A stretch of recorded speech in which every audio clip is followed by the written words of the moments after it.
ना तो उन लोगों को टाइम का कभी वैल्यू समझ में नहीं आएगा। तो time is to be point, तो पॉइंट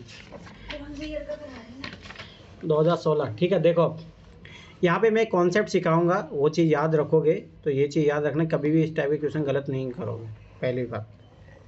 ठीक है, तो कॉन्सेप्ट सीखना। अरे ये क्वेश्चन बहुत बार पूछा गया है, तो ये चीज़ भी याद रखना। अब देखो ध्यान से समझना, यहाँ पे देखो, लोकसभा में लंबित कोई विधेयक उसके 17 वर्षन पे, मतलब 17 का खत्म हुआ, याद करो। भारत, देखो यही चीज़, छोटी छोटी चीज़ें समझने की बात है। सत्र तो भारत में कितनी चीज़ें होती है, बजट सत्र होता है, ठीक है, उसके बाद में मानसून सेशन होता है, ठीक है, फिर शीतकालीन सत्र आता है, पर व्यक्तिगत लैप्स हो जाता है। अरे नहीं, कभी भी याद रखना एक चीज़ में। अब यहाँ पे देखो ना, एक तो सिंगल फैक्ट है, यहाँ पे 17 वर्षन की जगह क्या आएगा, जब मान लो कि लोकसभा का विघटन हो गया, विघटन की स्थिति में अगर लोकसभा में कोई विधेयक है ना, तो याद रखना वो खत्म हो जाता है, लैप्स हो जाता है। अब यहाँ पे इजीली रिप्लेसेबल है, तो सवाल शायद अपना ट्रिक लगेगा ही। जहाँ पे इजीली रिप्लेसेबल होता है, सिंगल फैक्ट होता है, उस टाइम पे क्वेश्चन हमेशा गलत होता है। तो ये चीज़ याद रखना, ठीक है। तो ये स्टेटमेंट गलत है, ठीक। अब अगला पढ़ो, राज्यसभा में लंबित कोई विधेयक जिसे लोकसभा ने पारित नहीं किया है, लोकसभा के विघटन। अब देखो यहाँ पे ध्यान से समझना, अब देखो ये भी चीज़ याद रखना, यहाँ विघटन की बात कर रहे हैं, 17 वर्षन की बात कर रहा है, तो इसका मतलब समझ जाओ कि उसने कोई गेम खेला है। विघटन पर व्यवगत नहीं होगा, ठीक है। अब मैं एक कॉन्सेप्ट बताता हूँ, ध्यान से समझना, कभी भी गलत नहीं करोगे इस टाइप के क्वेश्चन। देखो कोई भी जो बिल अगर वो लोकसभा को छू देता है, मतलब लोकसभा छूने का मतलब ये होता है, जैसे मान लो कि लोकसभा में इंट्रोड्यूस हुआ हो, ठीक है, या हो सकता है राज्यसभा में इंट्रोड्यूस हुआ, वहाँ से पारित होकर लोकसभा में आ गया हो, ठीक है, या ऐसा हो कि लोकसभा राज्यसभा से पारित हो गया परंतु अभी राष्ट्रपति ने नहीं किया है, ठीक है। मतलब मेन सिंपल सी बात है, जो लोकसभा को छू देता है कोई विधेयक, मतलब लोकसभा में इंट्रोड्यूस हो जाता है, या उस पर मान लो कि उस पर मतदान हो गया, कुछ भी हो गया, तो वो बिल हमेशा लैप्स हो जाता है, ये चीज़ याद रखना, बस यही कंडीशन है। पर राज्यसभा में इंट्रोड्यूस हुआ है और लोकसभा में अभी नहीं हुआ, तो कभी वो जो है लैप्स नहीं होगा। तो ये जो सेकंड स्टेटमेंट यही बात कर रहा है, राज्यसभा में लंबित कोई विधेयक जिसे लोकसभा ने पारित नहीं किया है, लोकसभा के विघटन पर व्यवगत नहीं होगा। ये एकदम सही बात है, क्योंकि लोकसभा को नहीं छुआ उसने। पर ये याद रखना, कब, विघटन पे, ना कि 17 वर्षन पे नहीं। जब विघटन होता है, डिजोल्यूशन होता है कोई, जैसे मान लो कि अभी 2024 में चुनाव हुए थे ना, अब जैसे उस टाइम जो, अगर मान लो उस टाइम को लोकसभा में कोई बिल था, तो याद रखना कि 2025 में जब नई संसद, पार्लियामेंट बन के, जो भी मतलब मंत्री बन के ये सब आएंगे, तो नया बिल इंट्रोड्यूस होगा, वो खत्म हो जाएगा, अगर वो लोकसभा में था तो पहले। तो ये चीज़ हमेशा याद रखना, ये बहुत अच्छा कॉन्सेप्ट है, हर जगह आपको ये काम देगा, ठीक है। तो ये अच्छा क्वेश्चन था। अब देखो इसमें है ना बहुत कम, क्योंकि ना इस क्वेश्चन में है ना, वो जो क्या उस टाइम विजन जो है, उस टाइम कोचिंग नहीं आई थी। अब देखो कुछ भी हो सकता है, विजन हो सकता है कि पैसे भी दिए हो, बोला नहीं जा सकता, पर मैं बता रहा हूँ, विजन की जो PD 365 आए थे ना, उसी दिन से चमकने लगी थी इस एग्जाम के बाद। PD 365 से 60 क्वेश्चन आ गए थे, 60 क्वेश्चन इस एग्जाम में डायरेक्ट। क्यों, कारण ये था, इसमें करंट अफेयर का बहुत ज़्यादा वेटेज है इसमें। इस चैप्टर में देखोगे तो आप, मतलब इस पेपर में करंट अफेयर बहुत ज़्यादा है, बहुत ज़्यादा नहीं, बहुत ही ज़्यादा है। इस कारण से फिर विजन उस टाइम चमकने लग गई थी। तब से विजन जो है चमकी है, चीज़ याद रखना। चलो ठीक है, अब आगे देखते हैं अपन। योजना वाले क्वेश्चन कर रहे हैं अपन, सरकार की योजना उदय। ठीक है, आ जाओ, ये वाला क्वेश्चन करते हैं अपन, उदय वाला। निम्नलिखित में से कौन सा सरकार की योजना उदय का एक प्रयोजन है। प्रयोजन याद रखना, उद्देश्य इसी टाइप का पूछता है हमेशा, अपने को पता है, ध्यान से समझना।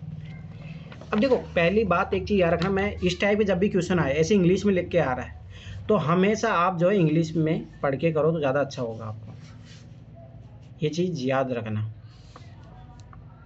ठीक है। अब जैसे उदय है, मतलब जैसे उदय क्या होता है, जैसे सूरज उदय होता है, सूरज उदय होता है, इसका मतलब क्या है, ध्यान समझो। ये इस टाइप के क्वेश्चन जो है आपको ऐसे टर्मिनोलॉजी को ब्रेक करके ही निकालने हैं इस टाइप के आंसर।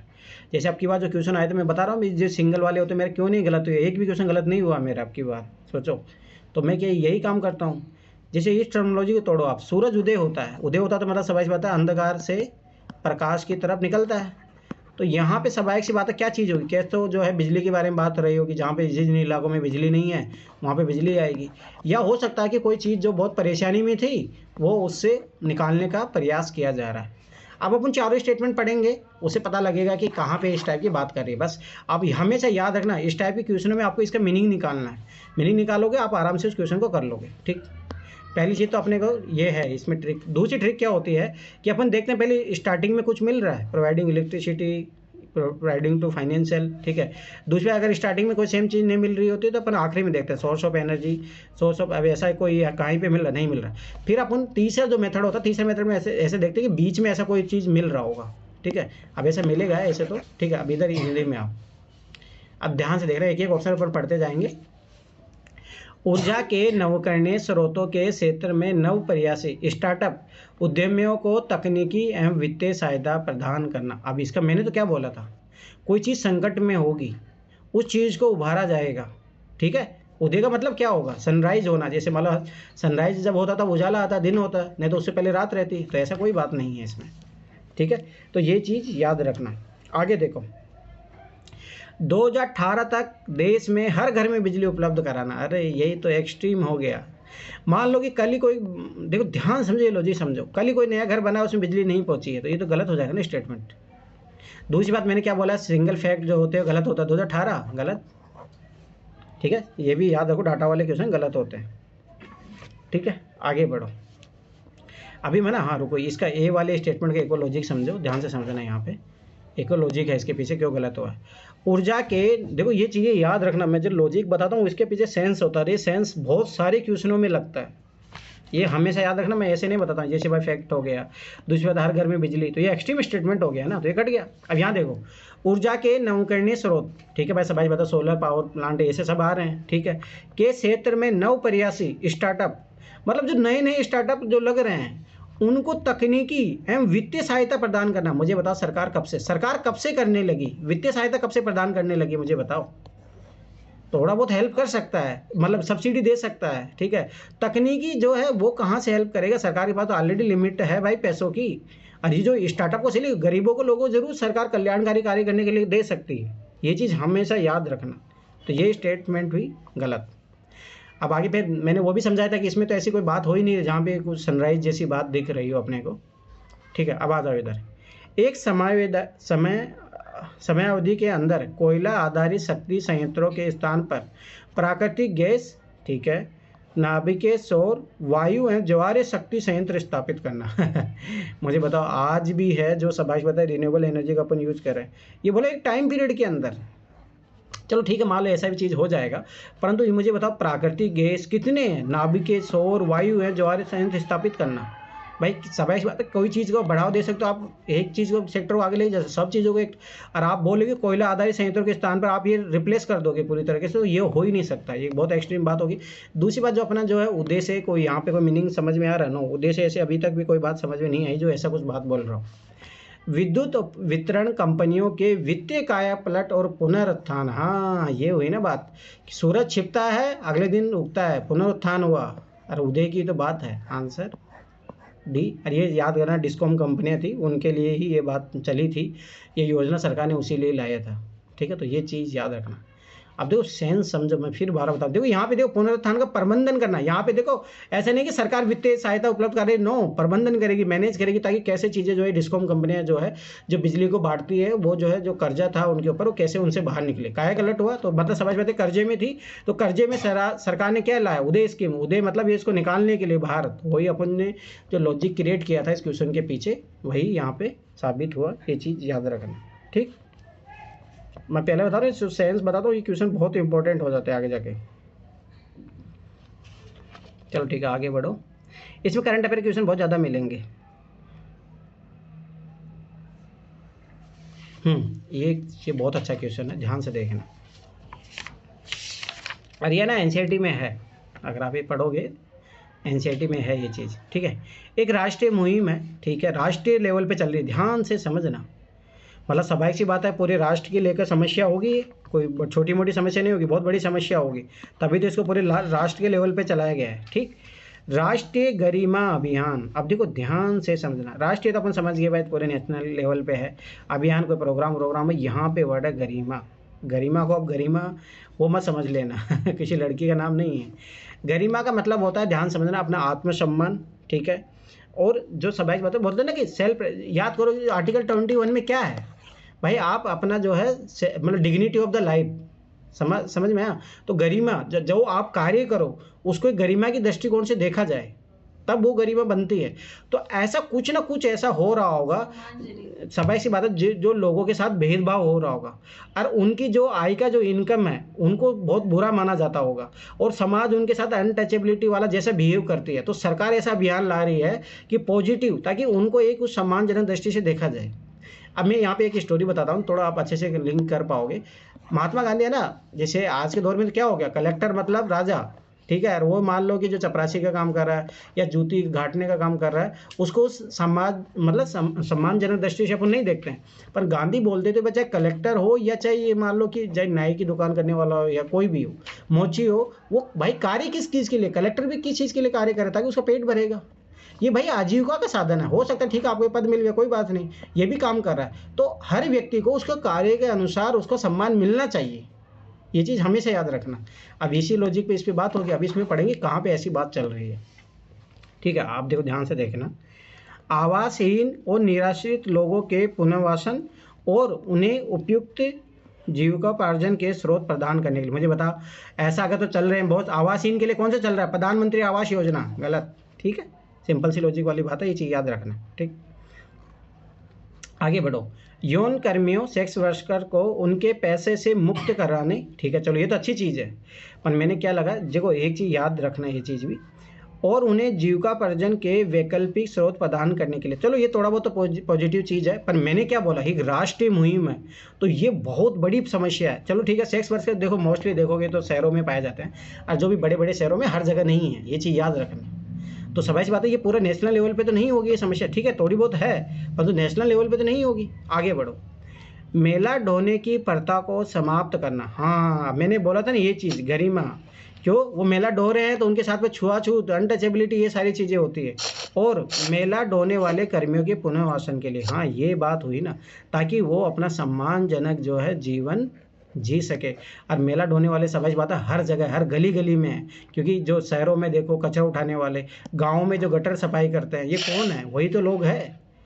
तो ये चीज़ याद रखना, ये तो भाई राष्ट्रीय लेवल पे एक बहुत बड़ी समस्या है, ठीक है। अगला देखो, बंधुआ मजदूरों को उनके बंधन से मुक्त कराने, उनके पुनः, याद करो कि अपन अंग्रेजों के काल में ये चीज़ें खत्म हो चुकी थी। तो ये तो अभी कोई ज़्यादा ठीक है समस्या है, परंतु इतने बड़े लेवल पे नहीं है ना, तो ये चीज़ याद रखना। हाँ, एक और चीज़, एक और लॉजिक मैं बता रहा हूँ ना, एक ही चीज़ पकड़ो। अब तुम लोग भी देखा करो, ऐसा नहीं मैं कभी, देखो पुनर्वासन के लिए इन दोनों में से ही आंसर होगा, दो ऑप्शन तो ऐसे कट गए। अब सबसे ज़्यादा इम्पोर्टेंट कौन है, ये, ठीक है। एक डॉक्यूमेंट्री है, उसमें देखना, अरे उसी कारण से आया था, विल्किंसन ऐसे नाम का था, उसने ये मुद्दा उठाया था, इसीलिए सरकार ने इस पर एक्ट भी बनाया उस टाइम, ये चीज़ याद रखना। चलो अब यहाँ पे क्वेश्चन करो ये वाला, देखो आ जाओ, देखो ध्यान से समझो, मैं जो लॉजिक क्रिएट करने का बोलता हूँ ध्यान समझा करो। प्रधानमंत्री फसल बीमा योजना है, ठीक है, प्रधानमंत्री के नाम से, ये किसका है, म्यूट करो अपनी तरफ से, कौन है ये, म्यूट करो अपनी तरफ से, ठीक है। देखो प्रधानमंत्री, तो स्वाभाविक सी बात है, ये जो प्रोग्राम चलेगा वो राष्ट्रीय लेवल पे चलेगा, नहीं तो अगर स्पेसिफिक होता तो स्पेसिफिक सेक्टर के नाम से चलता है, ये चीज़ हमेशा रखना। अब फसल तो स्वाभाविक बात है, सब जगह हो रही है तो सबके लिए चलेगा, ठीक है, पहली बात ये चीज़ याद रखना, राष्ट्रीय लेवल पे है। अब दूसरी बात, गवर्नमेंट स्कीम को अपन किस तरीके से देखते हैं, पॉजिटिव चश्मे से देखते हैं, तो पॉजिटिव का पॉजिटिव जो इम्पैक्ट होगा वो सही होगा, स्वाभाविक सी बात है। आगे बढ़ते हैं, इस योजना के अंतर्गत, ठीक है, कृषकों को वर्ष के किसी भी मौसम में, अब देखो ये थोड़ा ध्यान से समझना, ये एक्सट्रीम की तरफ जा रहा है, किसी भी मौसम में, चलो ठीक है आगे बढ़ते हैं, में उनके द्वारा किसी भी फसल, अब देखो ये बहुत एक्सट्रीम जा रहा है, किसी भी मौसम में किसी भी फसल की खेती करने पर 2% की एक समान दर, अब यही चीज़ तो याद, मैंने कितनी बार बोला, सिंगल फैक्ट, एक्सट्रीम स्टेटमेंट, सब कुछ मिल रहा है, एक समान दर से बीमा किस्त का भुगतान करना होगा, ये एकदम गलत हो जाए, क्योंकि एक्सट्रीम वर्ड भी है, सिंगल फैक्ट भी है। अब इसका थोड़ा बता देता हूँ, देखो जैसे बागवानी है तो उनके लिए 5% होता है, मतलब डिपेंड करता है कि आप कौन सी, अब जैसे बहुत इंपॉर्टेंट खेती कर रहे हो तो भाई सबासी बात है, उसका बीमा रेट बढ़ जाएगा ना ऑटोमेटिकली, तो ये तो गलत है, ये चीज़ याद रखना, पहला गलत। आगे बढ़ो, यह योजना चक्रवात, गैर मौसमी वर्षा से होने वाले कटाई उपरांत घाटे को बीमाकृत करते हैं। बीमा की बात है ही, ठीक है। फसल जब खराब हो जाती है उसके लिए एकदम ये तो पॉजिटिव बात है, ये बात सही है। फसल कब खराब होती है? जब चक्रवात आ जाता है, गैर मौसमी वर्षा हो जाती है, और कटाई के उपरांत जो घाटा होता है उसको बीमाकृत किया जाता है। एकदम सही बात है, ये सही होगा, ये चीज़ याद रखना। और एक मोस्टली हमेशा याद है, जब कोई फैक्चुअल स्टेटमेंट दिया, दूसरा नॉर्मल स्टेटमेंट दिया। सर ये पैटर्न ये जो है ये 2016 वाला पैटर्न रिपीट भी तो हो सकता है, जैसे आप कह रहे थे कि बहुत सारे योजनाओं में से आए थे या करंट अफेयर्स में से आए थे। देखो ऐसा कभी, अब देखो इस संभावना को तो कुछ भी नहीं कर सकते अपन, है ना। पर हमेशा याद रखो, अगर ऐसा क्वेश्चन अगर आता है, जैसे 2023 में देखो ना, एकदम अलग पैटर्न से क्वेश्चन आ गया, तो सब कटो कहाँ चलेगी? 75 नंबर पे। अब याद रखो, ये चीज़ समझो, पेपर कैसा भी आ जाए, अगर मेरी ट्रिक अगर आप सीख रहे हो तो घबराओ मत बिल्कुल भी। अगर आप नॉलेज बेस पे जा रहे हो तो फिर तो फंसोगे। अगर आप ओनली बस नॉलेज बेस पे तैयारी करो तब तो फंसोगे फिर आप, सब सी बात है। अब ये जो मैं क्वेश्चन करा रहा हूँ भाई, ये कोई से भी क्वेश्चन पे लागू होंगे, तो काहे घबराना, ये बताओ मुझे। तो फिर तो घबराना नहीं है ना बिल्कुल ही। और ये उनके लिए, हाँ ये तो मैं पहले बता रहा हूँ, अगर ये दिक्कत है नॉलेज बेस पे काम कर, जैसे मान लो हिस्ट्री को मोटी मोटी बुकों से पढ़ लिया, लक्ष्मीकांत पढ़ लिया, पता लगा लक्ष्मीकांत के 2 क्वेश्चन। अब देखिए इसमें बहुत कम क्वेश्चन मिलेंगे आपको पॉलिटी के, पॉलिटी तो फिर भी बचा देगा आपको, वरना अदर सब्जेक्ट इसमें बिल्कुल ही नहीं है, बहुत कम क्वेश्चन है, ये चीज़ याद रखना। चलो आ जाओ, ये बहुत अच्छा क्वेश्चन है, और ये क्वेश्चन 1995 उधर देखोगे ना, उधर भी है, ठीक है, ये रिपीटेड क्वेश्चन है। चलो ठीक है, किसी राज्य में मुख्य सचिव को उस राज्य के राज्यपाल द्वारा नियुक्त किया जाता है। अब देखो ध्यान से समझना, मैंने कितनी बार बोला, ये यहाँ पे सिंगल फैक्ट है, ये इजीली रिप्लेसेबल होता है। अब मुझे बताओ कि मुख्य सचिव को संवैधानिक पद है? अगर संवैधानिक पद होता तो चलो मान भी लिया जाता, जैसे मान लो चीफ जस्टिस होता है तो उसको तो चलो राज्यपाल नियुक्त करता है। मुख्य सचिव तो तुम्हें पता है, जैसे मैं इसके पीछे लॉजिक बताता हूँ, ध्यान से समझना। जैसे मान लो कि आज राजस्थान का भजनलाल जी, अपने जो सीएम हैं, ठीक है, राजस्थान के, भजनलाल को रात में सपना आया, ध्यान से समझना, ये हकीकत में बता रहा हूँ, मतलब ऐसे होता है सचिव वचिव उन लोगों के साथ। भजनलाल को सपना आता है कि भाई तुम जिसको सचिव बनाए हो उसको हटाओ, नहीं तो तुम्हारी काय पलट हो जाएगी, मतलब तुम बर्बाद हो जाओगे। तो भजनलाल जाएगा, बोलेगा सेक्रेटरी भाई तू यहाँ से निकल, तू चले जा कहीं पे और पे जाके संभाल, मतलब और कहीं उसको ट्रांसफ़र कर देगा। तो भाई ये पावर किसके पास होती है? सीएम के पास होती है, ना कि राज्यपाल के पास, ये चीज़ याद रखना।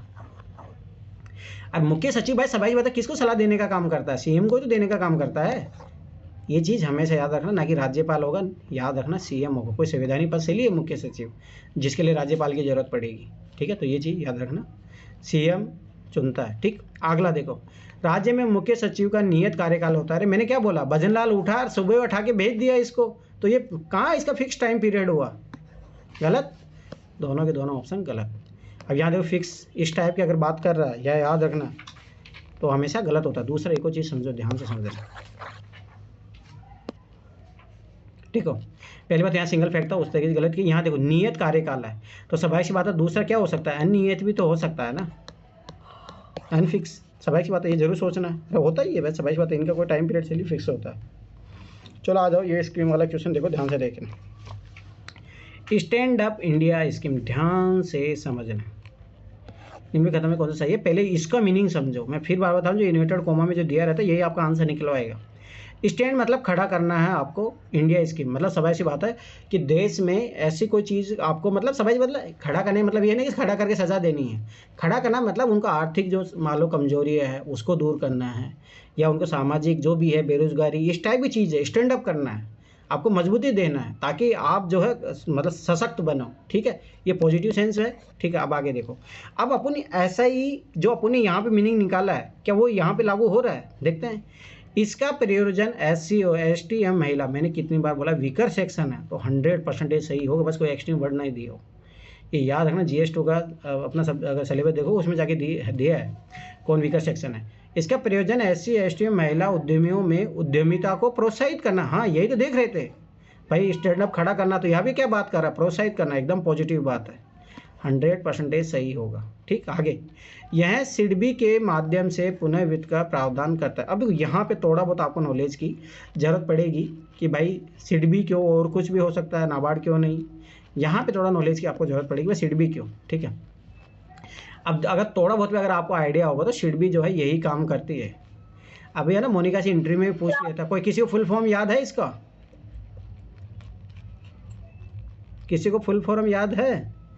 Small industrial development bank of India. हाँ, समझ रहे हैं? छोटे छोटे जो उद्यमी होते हैं उनको सहायता पहुंचाता है। अगर इसका मीनिंग अगर आपको पता है तो आप समझ जाओगे अच्छा छोटे छोटे उद्यमी, अरे यहाँ तो यही तो बात कर रहा है।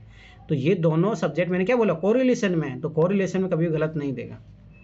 तो याद रखना दोनों के दोनों स्टेटमेंट सही है। चलो आगे बढ़े, उसमें करेंगे। देखो पॉलिटिक्स क्वेश्चन नहीं मिलेंगे, बहुत कम मिलेंगे आपको। 2017 में दे दिए सबको। चलो इधर आओ, ध्यान से समझना। भारत सरकार द्वारा चलाया गया मिशन है मिशन इंद्रधनुष। अब देखो इंद्रधनुष की क्या खासियत होती है, उसके 7 रंग होते हैं, ठीक है, और अलग अलग चीज़ें होती है। मिशन है तो कोई चीज़ को टारगेट किया गया है। ये चीज़ लॉजिक शाम ध्यान से समझो, एक एक चीज़ का मीनिंग होता है और उससे आंसर आता है, ये चीज़ याद रखना, ठीक है। दूसरी बात, सरकार द्वारा कोई भी प्रोग्राम चलाया जा रहा है तो पॉजिटिव इम्पैक्ट के लिए ही होगा, ठीक है, तो ये चीज़ याद रखना। अब अपन क्या देखते हैं कि भाई पहले तो ये चीज़ देखते हैं कि भाई कहीं पे चीज़ें इस टाइप के सिमिलर मिल रही है बच्चों को। ये देखिए पढ़ते हैं कि स्टेटमेंट कोई नहीं, बच्चों और गर्भवती महिलाओं का प्रतिरक्षण, ठीक है, पॉजिटिव चीज़ तो है, पर वही है कि उनकी दवा ववा की बात कर रहा है, ठीक है, ये है।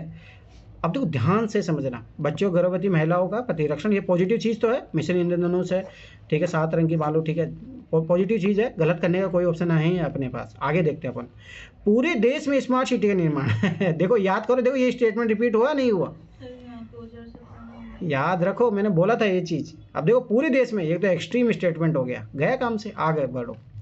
बाहरी अंतरिक्ष में, ठीक है, पृथ्वी सदस्य ग्रह के लिए भारत की समय की खोज। अच्छा मतलब बाहरी अंतरिक्ष में आप जा रहे हो भाई, पहले तो इंडिया में गरीबी तो खत्म कर लो तुम। अब इस चीज़ समझो, सरकार किसको प्रायोरिटी देगी भाई, बच्चों और महिलाओं को बचाएगी, वो अंतरिक्ष में ग्रह खोजने में पैसा खर्चा करेगी, मुझे बताइए आप। समय की खोज ये सब फालतू की बातें, ये चीज़ याद रखना, ये समय की खोज इस टाइप की फालतू की बातें होती है। नई शिक्षा नीति, भाई नई शिक्षा नीति तो अभी आई, 2020 में आई थी, उस टाइम तो कोई बात भी नहीं थी 2016 में, ठीक है। तो सब ऐसी बात है, अपना आंसर क्या हो गया, बच्चे और गर्भवती महिलाओं का प्रतिरक्षण, ये चीज़ याद रखना। अरे इसमें ना मिशन इंद्रधनुष है ना, ये बहुत बार रिपीट हुआ है, ये चीज़ याद रखना, बहुत बार रिपीट हुआ है। ये सब इन्वायरमेंट में करेंगे, ठीक है।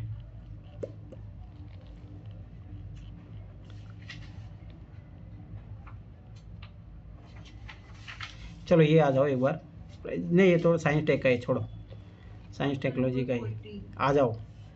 अब ये क्वेश्चन ध्यान से देखना।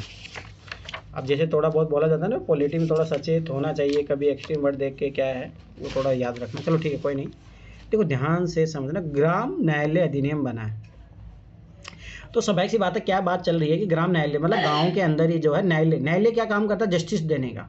जस्टिस 2 प्रकार के होते हैं, फौजदारी, सिविल, इस टाइप के, ठीक है। तो ग्राम न्यायालय स्थापित किया जा रहा है, तो इन्हीं चीज़ों के लिए, चोरी, छोटा मोटा जो चोरी होता है, इन चीज़ों के लिए किया जा रहा है, ठीक है। या कोई सिविल केस है, किसी ने किसी के ऊपर कोई केस लगा दिया, उसके बारे में, ठीक है। और ये क्यों है, स्वाभाविक सी बात है, जैसे अपन पॉलिटिकल डिसेंट्रलाइजेशन करते हैं, वैसे जस्टिस जो मतलब स्वाभाविक सी बात है कि जो न्यायालय है उसका भी तो होना चाहिए ना, ठीक है, तो विकेंद्रीकरण होना चाहिए। तो वही चीज़ है, जैसे सुप्रीम कोर्ट है, हाई कोर्ट है, फिर जिला जज भी होता है, जिला जज पे गाँव में भी है, तो उसी टाइप से कॉन्सेप्ट है, ठीक। अब समझ बातें, कोई चीज़ है पॉजिटिव चीज़ है तो पॉजिटिव का पॉजिटिव होगा, ठीक। अब आगे देखो, इस अधिनियम के अनुसार ग्राम न्यायालय केवल सिविल मामलों की सुनवाई कर सकता है, आपराधिक मामलों की नहीं। अब याद करो, एक तो केवल एक्सट्रीम वर्ड है, दूसरी बात दिस एंड दिस नॉट, याद रखना ये ट्रिक। ये बोला ये करता है, ये नहीं करता है तो गलत। और मैंने क्या बोला, ग्राम न्यायालय, भाई स्वाभाविक सी बात है, ग्राम न्यायालय आए तो न्यायालय अगर ऐसा होता ना तो फिर इसका अलग से होता, सिविल अधिकारी ऐसा कुछ होता है इसका नाम। अगर ये ओनली सिविल के लिए पर्पज के लिए आता, फौजदारी के लिए नहीं आता ना, तो स्वाभाविक सी बात है उसका नाम ही ऐसा होता। न्यायालय आए तो भाई जस्टिस देगा, ये गाँव में आके बैठ के जस्टिस देगा, ठीक। यह अधिनियम स्थानीय सामाजिक सक्रियतावादियों को मध्यस्थ सुलहकर्ता के रूप में स्वीकार करता है। एकदम पॉजिटिव चीज़ बोल रहा है, कोई एक्सट्रीम बात नहीं। भाई स्वाभाविक सी बात है, जैसे पहले गांव में क्या होता था, पंच सिस्टम होता है, उसी को ही रिवील किया गया है इसके द्वारा। जैसे पहले याद करो, अभी गांव में होता है, जैसे अगर आप जी गांव में जाओगे ना, पंच सिस्टम होता है, ठीक है। हर जो ढाणी होते हैं उसमें एक मुखिया होता है, उसको माना जाता है। फिर ऐसे 5-10 लोगों को बुलाया जाता है। कई मान लो कोई चोरी हो गई, तो अगर मान लो कोई आग लग गई है, कुछ भी है, कोई छोटे मोटे झगड़े हो गए हैं, तो अगर ऐसा कोई व्यक्ति होगा, समझ बात ये अधिनियम स्थानीय सामाजिक सक्रियतावादी, जो सामाजिक रूप से एक्टिव है, मान लो जैसे मान लो दहेज प्रथा को खत्म करने के लिए काम कर रहा है, तो उनको ये बोले मध्यस्थ सुलहकर्ता के रूप में स्वीकार करता है। भाई सबाइश बात, लॉजिकली बात है, एक व्यक्ति को भी बुला लेगा तो सबाइश बात है, तो स्टेटमेंट सही हो जाएगा। तो इसका गलत होने की चांसेस तो कोई है ही नहीं। हाँ, अब ये चीज़ ने दूसरी चीज़ सोचो कि ये गलत कैसे हो सकता है। एक व्यक्ति को भी बुला लिया होगा किसी केस में, तो सबाइश बात 100% सही है। ये तो ये चीज़ हमेशा याद रखना। चलो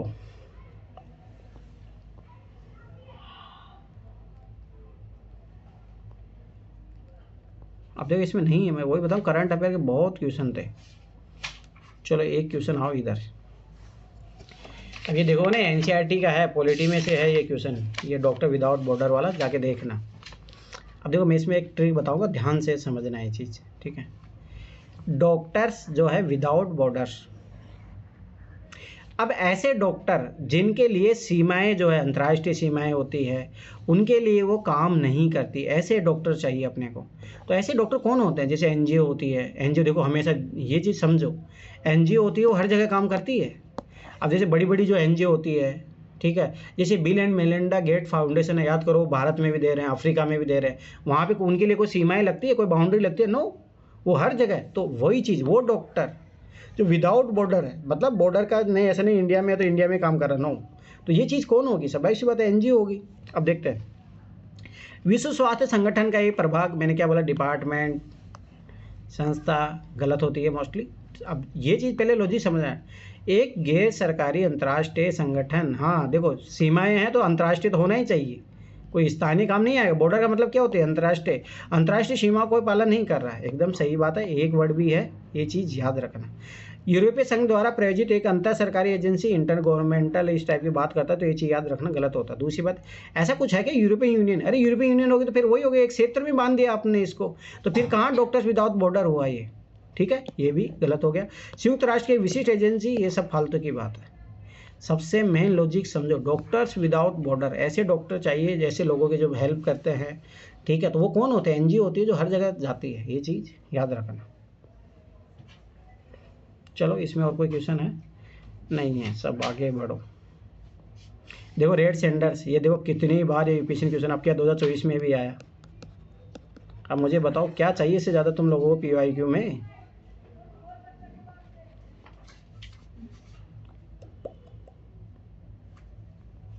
सर बार बार पीवाईक्यू लगाना है क्या? तो और क्या आप ये क्या कर रहे हैं? ठीक है, रटे हुए होने चाहिए एक एक लाइन, तब जाके फायदा है, फिर थोड़ा बहुत R&D कर लो। चलो आ जाओ इधर।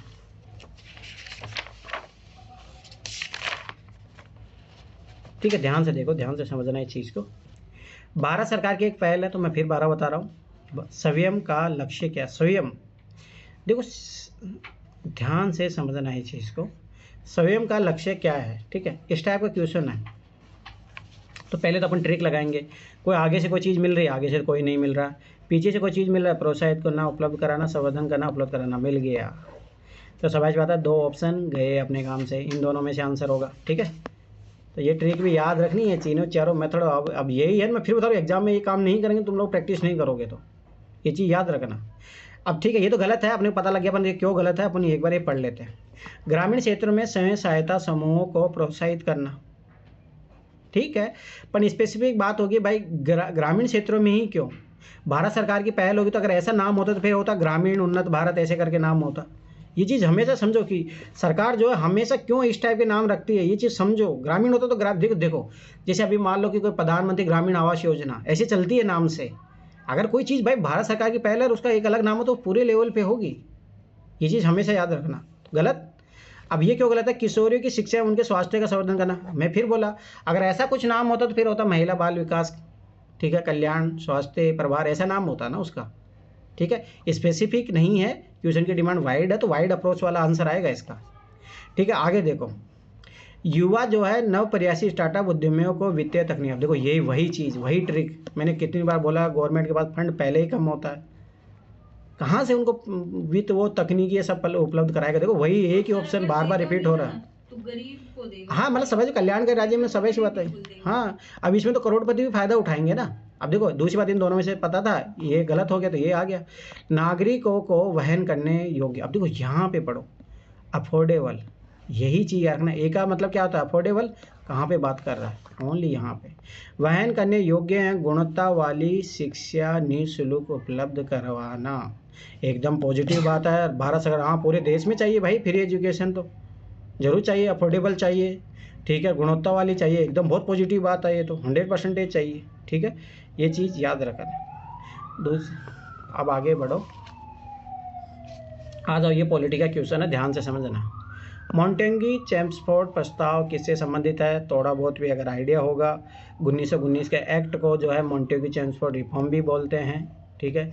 अब उस टाइम सबसे बड़ी चीज़ क्या हुई थी 1919 में, मुझे बताओ, अंग्रेज कब से सामाजिक सुधार करने लगे, शैक्षिक सुधार, उनको सरकारों को क्या मतलब था, ठीक है, पुलिस प्रशासन में सुधार क्यों करेंगे, सबसे ज़्यादा इंपॉर्टेंट क्या है, संवैधानिक सुधार। दूसरी बात देखो, नॉन क्वेश्चन का डी आंसर आता है, ये चीज़ याद रखना, ठीक है। दूसरी एक और चीज़ मैं बताता हूँ, देखो उस टाइम क्या हुआ था, पहली बार एक तो धीरे धीरे जो है लोगों को ना वोटिंग देने का अधिकार को बढ़ावा दिया जा रहा था, ठीक है। फिर दूसरी बात एक और चीज़ में ध्यान से समझना इस क्वेश्चन के पीछे एक लॉजिक समझना।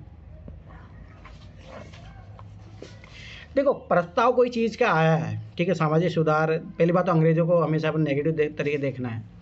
दूसरी बात देखो इससे पहले क्या होता है 1919 में, इससे पहले वर्ल्ड वार होता है 1914 से लेकर 18 तक। तो उस टाइम याद करो गांधी भी सपोर्ट करते हैं, भारत सब जो है ब्रिटिश को सपोर्ट करता है, इसमें ध्यान समझ देना। इसलिए सपोर्ट किया जाता है कि ये लालच देते हैं कि अगर आप लोग हमको सपोर्ट करते हो अभी युद्ध में, तो हम आपके लिए संवैधानिक सुधार लेके आएंगे, ठीक है, ये चीज़ याद रखना, ये लॉजिक दिया जाता है। तो इसलिए गांधी सब लोग सपोर्ट करते हैं इसके लिए। गांधी को याद करो केसरी हिंद की उपाधि भी दी जाती है इसमें, रविंद्रनाथ टैगोर को भी कुछ कुछ मिलता है, ठीक है। फिर क्या होता है, यही चीज़ जो ये लोग क्या करते थे, लाना था संवैधानिक सुधार, ठीक है। दूसरी बात ये इन्होंने क्या किया, इन्होंने ला दिया रोलेक्ट एक्ट, तो ये हुआ सबसे बड़ी गड़बड़ी इनकी, ठीक है। तो ये चीज़ भी याद रखना। तो ये यहाँ पे जासा दिया जाता है संवैधानिक सुधारों का, तो उसी के लिए मॉन्टेग्यू चेम्सफोर्ड प्रस्ताव आया था ये उस टाइम, फिर बाद में एक्ट बनता है, ये चीज़ याद रखना, थोड़ा पता होना चाहिए हिस्ट्री। और कोई क्वेश्चन ऐसा कोई नहीं है, आगे बढ़ो। अब देखो बिटकॉइंस वाला क्वेश्चन कितनी बार रिपीट होगा, कि बहुत बार रिपीट हो गई। देखो अजंता एलोरा वाला ये क्वेश्चन कितनी बार रिपीट हुआ है, 2021 में भी आया है। चलो ये वाला क्वेश्चन करते हैं अपन, ये वाला पढ़ो, मुद्रा योजना का लक्ष्य क्या है। अब ध्यान से समझना, कितने अच्छा क्वेश्चन है। प्रधानमंत्री तो मैंने क्या पहली बात राष्ट्रीय लेवल पे होगा। मुद्रा मतलब क्या होता है, पैसा वैसा की बात कर रहा होगा, ठीक है, ध्यान समझना। मुद्रा क्या मतलब, मुद्रा क्या होती है, पैसा ही तो चीज़ होती है, ठीक है। वित्त की बात कर रहा है, मतलब पैसा हो गया, वित्त हो गया, उसके बारे में बात कर रहा है, ठीक है। अब कहाँ पे ऐसे ऑप्शन में जो है बात कर रहा है, अपने को ये चीज़ समझना पड़ेगा। लघु उद्योगमियों को, हाँ लघु मतलब छोटे मोटे लोग हैं उनको हेल्प करना, को औपचारिक वित्तीय प्रणाली में लाना। हाँ ये बात तो सही है एकदम, वित्तीय प्रणाली, वित्त अपने तो ये तो सच समझे थे कि वित्तीय प्रणाली में लाना एकदम सही बात है, फॉर्मल में लाना एकदम बहुत पॉजिटिव बात है। छोटे देखो कल्याणकारी जो वीकर सेक्शन है उसी को लाया जा रहा है, ऐसे नहीं बड़े उद्योगपतियों को उनको लाया जा रहा है। दूसरी बात औपचारिक में लाया जा रहा है, वित्तीय प्रणाली, हाँ अपन यही तो सीखा था पीसा वित्त, उसके बारे में एकदम 100% सही हो गया। अगला देखते हैं, निर्धन कृषकों को विशेष फसलों के, बस ये याद रखो, विशेष क्या होता है भाई, अरे मुद्रा है तो सभी बता, फसल से तो कोई मतलब ही नहीं है, तो फसलों की कृषि के लिए ऋण उपलब्ध कराना विशेष फसल क्या होता है, आप इसको डिफाइन कैसे करोगे, गलत बात। यहाँ पे तो एकदम क्लियर डिफाइन किया, लघु उद्यमियों को औपचारिक वित्तीय प्रणाली में लाना, एकदम सही बात है, गलत। आगे बढ़ो, वृद्ध व निसहाय लोगों को पेंशन देना, भाई ऐसे तो वृद्धावस्था पेंशन योजना चल रही है, अटल पेंशन योजना चल रही है, तो वो तो डायरेक्ट इसके नाम पे चलेगी ना। दूसरी बात वित्त और इसका क्या मतलब है, ठीक है। एक और मैं चीज़ बताऊंगा, इसमें ध्यान देखना भी, ये रुको। कौशल विकास एवं रोजगार सृजन में लगे स्वयंसेवी संगठनों को निधियन फंडिंग करना, मैंने कितनी बार बोला सरकार कभी फंड नहीं करती। अब यहाँ समझो वित्तीय प्रणाली में ला रहे हैं ना कि फंड प्रोवाइड कर रहे हैं, ठीक। दूसरी एक और चीज़ मैं बताता हूँ, एमएसएमई की फुल फॉर्म क्या होती है, मीडियम एंड स्मॉल एंटरप्राइजेस, ठीक है। ये क्या हुआ, मुद्रा योजना का फुल फॉर्म जाके देखना, आपको मिल जाएगा, अभी सर्च करके बताओ मुझे, मुद्रा इसका फुल फॉर्म क्या है।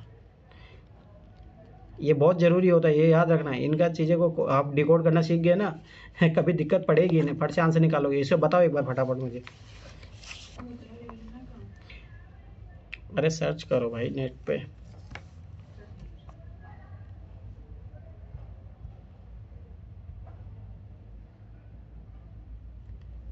नहीं मिला?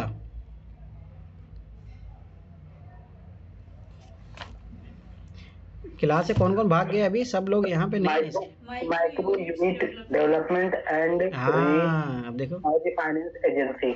अब देखो यहाँ पे इंग्लिश में पढ़ो, इससे थोड़ा और अच्छे से, नहीं आएगा, ठीक है। ब्रिंग द स्मॉल, माइक्रो या स्मॉल एक ही बात होगी, enterprise into formal financial system, ये चीज़ याद रखना, ठीक है।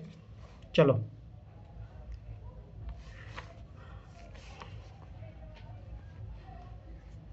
मतलब मेरा माना कोड डिकोड करने की जरूर सोचो, ये हमेशा याद रखना। चलो देखो, मैं अभी बोल ही रहा था कि पेंशन की बात होगी तो भाई ऐसे नाम होगा ना, अटल पेंशन योजना ऐसे नाम होगा। अब देखो समझ बात है, अटल पेंशन योजना है, ये तो भाई अटल बिहारी वाजपेयी नाम पे चलाएगी, वो छोड़ो। योजना है, पेंशन है। पेंशन किसको मिलती है? वृद्ध लोगों को मिलती है, जो 60 साल की एज पार कर जाते हैं उनको मिलती है पेंशन, ठीक है। एक तो वो चीज़ है। दूसरी बात, मान लो अगर कोई कर रहा है तो बीमा वीमा उन्होंने करवाया, इस टाइप से मिलता है। चलो ठीक है, आगे बढ़ते हैं अपन, ठीक है। यह एक न्यूनतम, देखो एक वर्ड, एक न्यूनतम गारंटी पेंशन योजना, हाँ पेंशन की बात कर रहा है, ठीक है, जो मुख्य रूप से असंगठित क्षेत्र के मजदूरों को लक्ष्य बनाती है। मैंने बोला ना वीकर सेक्शन में आते हैं, अनऑर्गेनाइज सेक्टर के मजदूर जो है, हाँ उनको बनती है। एकदम पॉजिटिव बात है, तो बहुत अच्छी बात है, कोई एक्सट्रीम बात भी नहीं कर रहा। अब आगे देखो, और मैंने क्या बोला देखो, ध्यान समझना, गवर्नमेंट की अप्रोच समझो। गवर्नमेंट हमेशा ना एक्सक्लूड करे, मतलब एक्सक्लूड नहीं करेगी, मतलब किसी को हटाएगी नहीं, ये चीज़ मतलब मोस्टली समझ ला। अगर उसका वाइडर अप्रोच है कि मतलब जो स्कीम का वाइडर अप्रोच है, तो कभी वो नैरो अप्रोच नहीं अपनाएगी। अब जैसे अगर नैरो करना होगा तो उसके नाम में लिखा होगा, जैसे प्रधानमंत्री जैसे SC/ST कल्याण योजना, तो बस उसमें SC/ST को लिया जाएगा। परंतु याद रखना SC/ST में उसमें फिर वो नहीं करेगा कि बहुत ज़्यादा वो कर रहा है, ठीक है। अब यहाँ पे देखो सेकंड वाले क्वेश्चन में ये लॉजिक लगेगा, परिवार का केवल एक ही व्यक्ति इस योजना में शामिल हो सकता है, केवल। मुझे बताओ, अब देखो ये चीज़ ध्यान से समझना, एक तो एक केवल है इसलिए भी गलत है। दूसरी बात मैंने क्या बोला कि ये तो लिमिटेशन लगा रहा है ना, लिमिटेशन लगा रहा है सरकार की चीज़, तो ऐसे गलत है, ठीक है। दूसरी एक और चीज़ देखो, इन दोनों में कॉन्ट्राडिक्शन होगा, ध्यान से समझना। ये क्या बोला है, यह एक न्यूनतम गारंटी पेंशन योजना है जो मुख्य रूप से असंगठित क्षेत्र के मजदूरों को लक्ष्य बनाती है। मुझे बताओ, एक ही परिवार में हो सकता है 10 मजदूर हो, तो 10 को क्यों नहीं मिलेगी? अगर ये सही होता तो ये तो गलत है। समझ में आई ये चीज़ लॉजिक? तो स्वाभाविक बात है ये है, क्योंकि गवर्नमेंट जो है कभी भी इस टाइप का नहीं करेगी, भेदभाव डिस्क्रिमिनेशन नहीं करेगी। भाई एक परिवार के सदस्य को तो मिल रहा है, दूसरे को नहीं मिल रहा, ठीक है। तो ये चीज़ याद रखना। तो ये गया, दूसरा गया, तो ये आ गया अपना ऑप्शन, ठीक। अब आगे देखो, अभिदाता जो सब्सक्राइबर की मृत्यु के पश्चात जीवन साथी को आजीवन पेंशन की समान राशि गारंटी रहती है, ठीक है। अब मुझे बताओ, सिंपल सा लॉजिक बताओ, जैसे मान लो कि मैंने, जैसे पेंशन क्या होती है, जैसे मान लो मैंने पहले कुछ पैसे जमा करा के रखे थे और वो बाद में फिर जो है एक एज के बाद में मुझे मिलने लग जाते हैं, ठीक है। यही होता है पेंशन का, ठीक है। अब मुझे बताओ, मेरी डेथ हो गई, अब मैंने तो भाई इसीलिए तो किया था ना कि भविष्य में मान लो मेरे पे कोई संकट आए, मेरे परिवार पे कोई संकट आए, तो उनकी रक्षा हो सके इस पेंशन योजना से, इसीलिए तो आता है ना पेंशन योजना, क्यों आती है। अब मुझे बताओ कि अगर मान लो कि मेरा डेथ हो गया, मान लो मेरे वाइफ है, तो भाई उसका भी तो जीवन संकट में है ना, तो उसको क्यों नहीं मिलना चाहिए? एकदम पॉजिटिव बात है, एकदम जरूर मिलना चाहिए। अगर नेगेटिव बात नहीं मिलेगा तो ये तो नेगेटिव बात होगा। मैंने कितनी बार बोला, गवर्नमेंट स्कीम जो है वही हटाती नहीं है, बस समझ। दूसरी बात मुझे बताओ, अगर ऐसा तो बीमा कंपनियां क्या करेंगे? अब देखो ध्यान समझना इस लॉजिक को, अगर ऐसा सिस्टम होता कि भाई आपका पेंशन है, अगर आपके घर परिवार किसी को नहीं मिलेगा, आप खत्म हो जाते हो तो आपका खत्म मामला, तो भाई ऐसे जैसे मान लो कि सब लोगों ने करवाया, मान लो ध्यान समझना 1 लाख लोगों ने भी करवाया है, मान लो कि 1 लाख की करवा के रखा, कितने करोड़ों रुपए होंगे। बैंक वालों क्या जाएंगे, एक एक को बिंदु थमाएंगे, सबको मार देंगे। तो बैंक वो सोचो, ये तो कितना जो चीज़ें नेगेटिव चीज़ों को बढ़ावा देगा। बीमा कंपनी कर सकती है भाई, कोई बड़ी बात नहीं है इसमें। अब जब उनको भाई सरकार ऑलरेडी ऑप्शन दे सकती है, तो फिर तो सब ऐसी बात है, तो ये चीज़ नहीं देंगी ना कभी भी सरकार। तो ये चीज़ हमेशा याद रखना, ये लॉजिक याद रखना, ये बहुत लॉजिक काम आएंगे। हर ये चीज़ नोटिस कर रहे हो, बहुत सारे तो स्टेटमेंट रिपीट पे रिपीट होते जा रहे हैं।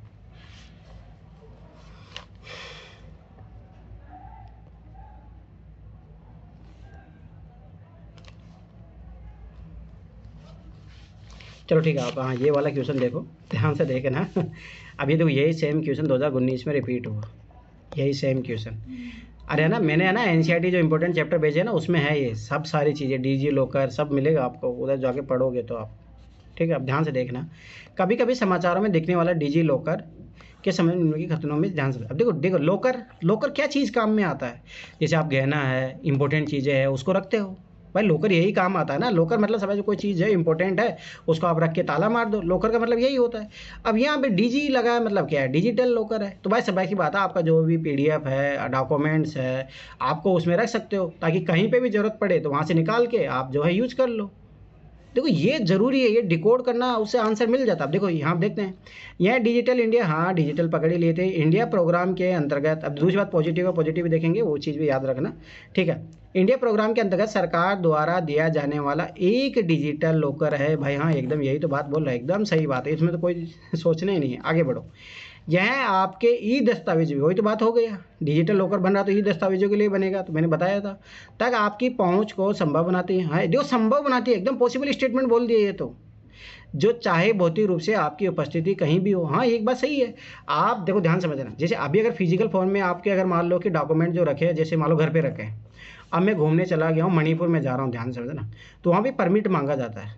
ठीक है, परमिट अब मान लो कि मेरे पास तो है ही नहीं, आधार कार्ड मांग रहे हैं, मान लो भाई इंडिया के हो नहीं हो, कहाँ के हो, अब मैं सबाई सी बात है, मुझे तो यहाँ पहुँचना पड़ेगा। परंतु अगर ये डिजी लॉकर है मेरे पास, मैं अपना जो है ऑनलाइन खोलूँगा, डिजिटल लॉकर से अपना जो भी पिन पासवर्ड डालूंगा, उनको दिखा दूंगा और आराम से एंट्री हो जाती है। तो ये चीज़ क्यों लाएगी, जैसे आप मान लो कभी जैसे गाड़ी चलाते हो, कभी लाइसेंस भूल जाते हो आप घर पे, तो पुलिस वाले याद करो बहुत परेशान करते हैं, लूटते हैं। तो ये उन्हीं चीज़ों के समाधान के लिए, आप कहीं पे भी हो, आप अपना डिजिटल लॉकर खोल के बता दो, देखो ये रहा मेरा। ये चीज़ याद रखना, पॉजिटिव चीज़ है, दोनों के दोनों सही होंगे। ठीक है, अब देख रहे इसमें सही है, डिजी लॉकर। हाँ क्या हो गया, सर ये अच्छा काम करता है। जैसे मेरा आधार कार्ड में बहुत दिक्कत पड़ रही थी ना 10th में, हाँ हाँ केएम के नाम से, और इसी से मेरा ठीक हुआ है। हाँ, तो सब ऐसी बात है, तभी तो लाया गया ना। अब देखो इसमें पॉलिटिकल क्वेश्चन आ जाओ, देखो कल मैंने जो बोला था कि रिपीट होता है, ये क्वेश्चन कितनी बार रिपीट होता है, मैं क्या ही बताऊँ आपको, कितनी बार रिपीट होता है। देखो, राष्ट्र हित में भारत की संसद राज्य सूची के किसी भी विषय पर विधिक शक्ति प्राप्त कर लेती है यदि उसके लिए एक संकल्प, मैंने क्या बोला था, पहली बात राज्य सूची पर कानून बनाने का हक किसको है, राज्यसभा को, क्योंकि राज्यसभा जो है, राज्यसभा में किसका रिप्रेजेंटेशन होता है, राज्यों का रिप्रेजेंटेशन होता है। तो बस लोकसभा को ऐसे काट दो, लोकसभा लोकसभा। ठीक है, पहली बात तो ये चीज़ याद रखना, थोड़ा सा भी बेसिक कॉन्सेप्ट है, आप कर लोगे इस क्वेश्चन। अब देखो ये क्वेश्चन बहुत बार रिपीट हुआ है, अब तो ध्यान से देखना, पहली बात तो क्या होगा, लोकसभा कट जाएगा। ठीक है, दूसरी बात देखो राज्यसभा राज्यसभा, तो इन दोनों में से आएगा, दो तो ऐसे कट जाएंगे। ठीक है, थोड़ा सा लॉजिक है तो कर लोगे आप। ठीक, चलो अब ध्यान से एक एक स्टेटमेंट पढ़ते हैं अपन। लोकसभा द्वारा अपनी संपूर्ण सदस्यता साधारण बहुमत से पारित कर लिया जाए। संपूर्ण सदस्यता के साधारण, तो स्टेटमेंट ऐसा लग रहा है। ठीक है, दूसरी बात देखो, नॉन क्वेश्चन होता है, नॉन क्वेश्चन में डी तक जाता है, ये चीज़ भी याद रखना। लोकसभा द्वारा अपनी संपूर्ण सदस्य संख्या के कम से कम 2/3 बहुमत से पारित कर लिया जाए। अब देखो यही सी मैंने बोला था ना, देखो कभी कभी आधे से आगे से तो यहाँ पे भी सेम मिल रहा है, पर इससे नहीं, पीछे से पकड़ो, पीछे पे कहाँ सेम मिल रहा है अपने को, यहाँ पे मिल रहा है। ठीक है, अब देखो लोकसभा द्वारा अपनी संपूर्ण सदस्य पर, लोकसभा तो होती ही नहीं है, मैंने कितने बोला, राज्यों का रिप्रेजेंटेशन कहाँ पे होता है, राज्यसभा में होता है। तो सभा बात, उनके बारे में डिसीजन कौन लेगी, राज्यसभा। और दूसरी बात याद रखना, कोई किसी पे विधिक शक्ति बनाना चाह रही है, मेरे को कानून, जैसे जीएसटी पे कानून बनाना चाह रही है, तो भाई स्वाभाविक सी बात है, स्पेशल सामान्य प्रोविजन से चलिए होगा, विशेष बहुमत चाहिए उसके लिए, तो स्वाभाविक सी बात है, क्योंकि बहुत सारे राज्यों को प्रभावित करेगा। तो ये तो दो ऑप्शन तो ऐसे कट जाएंगे, साधारण बहुमत नहीं चाहिए भाई, विशेष बहुमत चाहिए। अपन किसका चाहिए, राज्यसभा का चाहिए, एकदम सही बात है। राज्यसभा द्वारा अपने उपस्थित में मत देने वाले सदस्यों के कम से कम 2/3 बहुमत से पारित कर लिए जाए। अब एक और चीज़ याद रखना, अब देखो यहाँ पर ये आंसर है। अब देखो इसी क्वेश्चन को यूपी से कैसे घुमा के पूछता है, बहुत बार पूछा है, वो बोलेगा कि राज्यसभा की स्पेशल शक्ति क्या है। अब मैंने क्या बोला, ये किसके पास है, ओनली राज्यसभा के पास है। क्या है, राष्ट्र हित में भारत की संसद राज्य सूची के किसी भी विषय पर विधिक शक्ति प्राप्त कर लेती है यदि इसके लिए एक संकल्प किसके द्वारा, राज्यसभा से पारित माना जाए। ये राज्यसभा के पास ही होता है। अब ये यूपीएससी इसी क्वेश्चन को जो है आगे जाके आंसर बना देता है, ये लॉजिक समझो। चलो खत्म बात, आखिरी क्वेश्चन ये आ जाओ, ये बहुत अच्छा क्वेश्चन है। ठीक है, ध्यान से समझना इस क्वेश्चन को, है इजी। ठीक है, पर लॉजिक समझना है इसमें। यही क्वेश्चन यूपीएससी 2020 में आया है। ठीक है, देखो किसी भी व्यक्ति के लिए पंचायत का सदस्य बनने के लिए न्यूनतम निर्धारित आयु 25 वर्ष है। मैंने कितनी बार बोला, सिंगल फैक्ट गलत होता है। ठीक, और दूसरी बात मैंने क्या बोला, एक फैक्चुअल स्टेटमेंट एक नॉर्मल स्टेटमेंट होता है, तो दूसरा सही हो जाता है, मतलब चांस होने के बढ़ जाते हैं। पंचायत के समय पूर्व भंग होने के पश्चात पुनः गठित पंचायत केवल अवशिष्ट समय के लिए ही जारी रहती है। अब एकदम ये बात सही है। अब इसका लॉजिक समझो, ध्यान से समझना। पहली बात कि भाई सबाई बात, अगर 25 वर्ष नहीं है तो पंचायत के लिए क्या एज होगी, मुझे बताओ। देखो ये 3 टायर सिस्टम है, ये पंचायत है, ठीक है। अब सबाई बात है, देखो कैसे राजनीतिक सशक्तिकरण किया जाता है। अब जैसे कोई व्यक्ति है, जैसे मान लो गाँव में ही है, 18 की एज में तो वो क्या बन जाता है, मतदाता सूची में आ जाता है। ध्यान से समझना ये चीज़, मतदाता सूची में आ जाता है वो। अब स्वाभाविक सी बात है कि अगर उसको भाई, अब देखो डायरेक्ट अगर वो मान लो विधानसभा का चुनाव लड़ना चाहता है तो उसके लिए कितनी चाहिए, 25। अगर या मान लो लोकसभा का चुनाव लड़ना चाहता है तब भी उसकी एज कितनी चाहिए, 25 चाहिए। अब ये तो मामला तो गड़बड़ हो जाएगा ना भाई। उसकी राजनीति समझ कैसे बनेगी, ताकि उसको ग्रामीण लेवल पे खेलना सिखाओ उसको, ठीक है। तो ग्रामीण लेवल पे खेलना सिखाएं तो इससे तो कम एज होगी। अब इससे कम एज होती है, याद रखना 21 एज होती है। 21 की एज में आप सरपंच का चुनाव लड़ सकते हो। अब जब भाई सबाई बात है, इधर जो सरपंच का चुनाव लड़ेगा, मैच्योरिटी आएगी, 5 साल हो, शासन करेगा, फिर हाँ आराम से उसको लगता है कि मैं अच्छा काम कर सकता हूँ, अच्छा काम कर सकता हूँ, फिर आप विधानसभा के चुनाव लड़ो, लोकसभा के चुनाव लड़ो। तो ये चीज़ याद रखना, तो इसलिए गलत है। अभी दूसरा देखो, देखो यहाँ पे ट्रिक नहीं काम करेगी, केवल लेके काट दोगे आप। पर लॉजिक समझो, लॉजिक मैं इसलिए बता रहा हूँ, ट्रिक और लॉजिक में बहुत अंतर होता है, लॉजिक सीखना आपको। पंचायत के समय पूर्व भंग होने के पश्चात पुनः गठित पंचायत केवल अवशिष्ट समय के लिए जारी रहती है। मुझे बताओ, जैसे मान लो, ध्यान से समझना। अब देखो मैं हमेशा एक चीज़ माइंड में हमेशा रखो, सरकार, भाई भारत एक विकासशील देश है, भारत के पास फालतू के पैसे नहीं है। भारत में अभी भी गरीबी दूर करना है, गरीबों के कल्याण के लिए बहुत सारे काम करने हैं, तो फालतू के खर्चों में तो अपन पैसा नहीं करेंगे, ये तो श्योर हमेशा याद रखना। अब स्वाभाविक सी बात है, जैसे हुआ कि 5 साल के लिए चुनाव होते हैं, ठीक है, सरपंचों के। अब मान लो एक सरपंच हुआ 1 साल में मर गया, अब मुझे बताओ वापस से चुनाव होंगे, ठीक है, स्वाभाविक सी बात है। दूसरी बात है, 5 साल के लिए इसलिए होगा भाई, जो बचा हुआ टाइम पीरियड है वो 4 साल जो है उसी के लिए होता है। ये चीज़ रखना, ऐसा नहीं कि उसको वापस दोबारा चुनाव, ऐसे तो चलता ही रहेगा फिर भाई, 4 साल के लिए ही होता है उपचुनाव, ये चीज़ याद रखना। जैसे अभी देखोगे आप लोग, जैसे अभी लोकसभा के कुछ मेंबर मर जाते हैं, विधानसभा के कुछ मेंबर मर जाते हैं। जैसे मान लो कि एक व्यक्ति था, उसने 2 साल टर्म पे टाइम अपना ख़त्म किया, उसके बाद वो मर गया मान लो, तो जो 3 साल के लिए ही उपचुनाव होते हैं, तो यही चीज़ जो है पंचायत के लेवल पर भी लगती है, ये चीज़ याद रखना, ठीक है। दूसरी बात याद रखना कि अगर मान लो कि 6 महीने से कम समय बचा है, ये चीज़ भी समझ लो, 6 महीने से अगर कम समय बचा है तो याद रखना फिर दोबारा इलेक्शन होता है, फिर उस टाइम पीरियड के लिए, क्योंकि सबाई बात ये लॉजिकली सोचो ना, आप 6 महीने में क्या कर लेगा वो, तो उसके लिए दोबारा चुनाव कराने, फिर वो 6 महीने सरपंच रहेगा, फिर दोबारा चुनाव कराने पड़ेगा, गलत। तो ये चीज़ भी याद रखना कि 6 महीने का अगर टाइम पीरियड बचता है तो उस कंडीशन में नहीं। चलो ठीक है, 2015 निकालो। 2015 भी ज़्यादा क्वेश्चन नहीं है। अभी इधर देखो पॉलिटी का वेटेज जो है कम होता जाएगा। यही इस पेपर में तो था ही नहीं, बिल्कुल ही नहीं था इस पेपर में। तो कुछ क्वेश्चन थे जो हाँ रिपीटेड भी। शायद सर इसीलिए 2017 में ना उन्होंने लगभग 30 क्वेश्चन पूछे। हाँ वो, क्योंकि फिर वो आरोप लगा ना उस पर कि ये तुमने उसी टाइम से तो विजन चमका है। ये 2016 के बाद 16 में तुम्हें पता 60 क्वेश्चन जो है विजन की मैगजीन से आ गए थे। और मुझे याद अच्छे तरीके से, मेरे सीनियरों का पीटी निकल गया था। क्यों? अब वो कॉलेज में पढ़ रहे थे उसी टाइम, कॉलेज में पढ़ते पढ़ते उन्होंने पीटी 365 पढ़ लिया, क्योंकि सब पहले ऐसे बोलते थे पीटी 365 पढ़ लो, उन्होंने पढ़ लिया, उनका पीटी निकल गया। उसके बाद में आज तक कभी उनका पीटी निकला ही नहीं। तो मतलब मेरे कहने का मतलब है उस टाइम आराम से निकल गया उनका पीटी, ओनली करंट अफेयर पढ़ने से। तो वो वाली बात है, ये चीज़ याद रखना। चलो आ जाओ, ये वापस से अपना देखो, ध्यान से देखना। ये चीज़ होती है, देखो बहुत सारे लोग जो करंट पे पकड़ रखते हैं, कभी कभी उनकी किस्मत खुल जाती है, परंतु हमेशा नहीं खुलेगी ना, इसलिए स्टैटिक हमेशा रहेगा। आप देखो लगभग 14 साल में 2011 से लेके 1 साल ही धोखा खाओगे ना आप 2016 में, ठीक है। अगर आप स्टैटिक पढ़ के जाते हो, अगर आप करंट अफेयर पढ़ के जा रहे हो तो हमेशा मरोगे, ओनली करंट अफेयर पढ़ के जा रहे हो। अगर आप स्टैटिक पे डिमांड करके नहीं जा रहे हो, तो ये चीज़ याद रख लेना, कमांड होनी चाहिए स्टैटिक पार्ट पर, ठीक है। प्रधानमंत्री जनधन योजना, तो वही पहली चीज़, पहले प्रधानमंत्री तो राष्ट्रीय लेवल पे होगी। जन मतलब जनता, ठीक है। उनको क्या प्रोवाइड कर रहे हैं अपन? धन स्वाभाविक सी बात है, क्या होता है? पैसा, ठीक है। जनधन खाता वाली योजना है, तो ये स्वाभाविक बात है, क्या पे पैसा को कहाँ रखोगे आप? इसी खाते में रखोगे ना, बैंक में रखोगे ना, ठीक है। वही सारी चीज़ है, ये चीज़ याद रखना। जो धन है तो धन की याद रखना, मैंने पैसा उस टाइम में अपन किस सेंस में लिए थे, इसको वित्त के सेंस में लिए थे, उसी से आंसर निकल के आएगा, ये चीज़ याद रखना। चलो पढ़ते हैं अपन पहले। गरीब लोगों को अपेक्षाकृत कम ब्याज दर पर आवास ऋण, मैंने बोला ऐसा होगा तो प्रधानमंत्री गरीब आवास योजना, ठीक है, इस टाइप की स्कीम चलेगी, गलत, ठीक है। पछड़े क्षेत्र में महिलाओं के स्वयं सहायता समूह को प्रोत्साहित करना, अगर ऐसा होगा तो सेल्फ हेल्प ग्रुप प्रोग्राम, ऐसे नाम होगा उसका, ठीक है, तो ये चीज़ भी याद रखना। दूसरी बात, एक और चीज़ नोटिस करो, ये देखो स्पेसिफिक लोगों के लिए, और यहाँ पे मैंने क्या बोला, इसकी जो डिमांड वाइड है, ये नेशन वाइड होना चाहिए, गरीब लोगों के लिए नहीं। अगर ऐसा होता तो गरीब का नाम होता। ये देखो पिछड़े क्षेत्रों में, अरे नहीं, ये सबके लिए है, ये चीज़ समझो, ना कि महिलाओं के लिए नहीं, पिछले क्षेत्रों के लिए नहीं। देश में हाँ अपने पहले चीज़ पकड़ी थी, राष्ट्रीय लेवल पे होना चाहिए, एकदम सही मिल गया अपने को। देश में वित्तीय समावेशन, हाँ एकदम ये भी मिल गया, वित्त वाली चीज़ भी मिल गई। वित्तीय समावेशन को प्रोत्साहित करने के लिए, हाँ तो मैंने कितनी बार बोला, गवर्नमेंट प्रोत्साहित करेगी, पर ऐसा नहीं कि पैसा दे देगी, वो कभी नहीं करेगी। प्रोत्साहित करना ये पॉजिटिव चीज़ है, तो ये चीज़ याद रखना। दूसरी बात मैंने क्या बोला, वित्तीय समावेशन में हमेशा क्या होता है, ये अगर GS3 का सिलेबस भी होता तो इंपॉर्टेंट टॉपिक है, ठीक है। औपांतिक मार्जिनलाइज समुदाय को वित्तीय सहायता प्रदान करने के लिए, मैंने कितनी बार बोला, सहायता नहीं करेगी। दूसरी बात, मार्जिनलाइज सेक्शन का नाम होगा तो ऐसा कुछ और नाम होगा उसका, ठीक है। तो ये लॉजिक समझो, योजनाओं में फिर बताओ कोई योजना पढ़ने जाने की जरूरत नहीं है।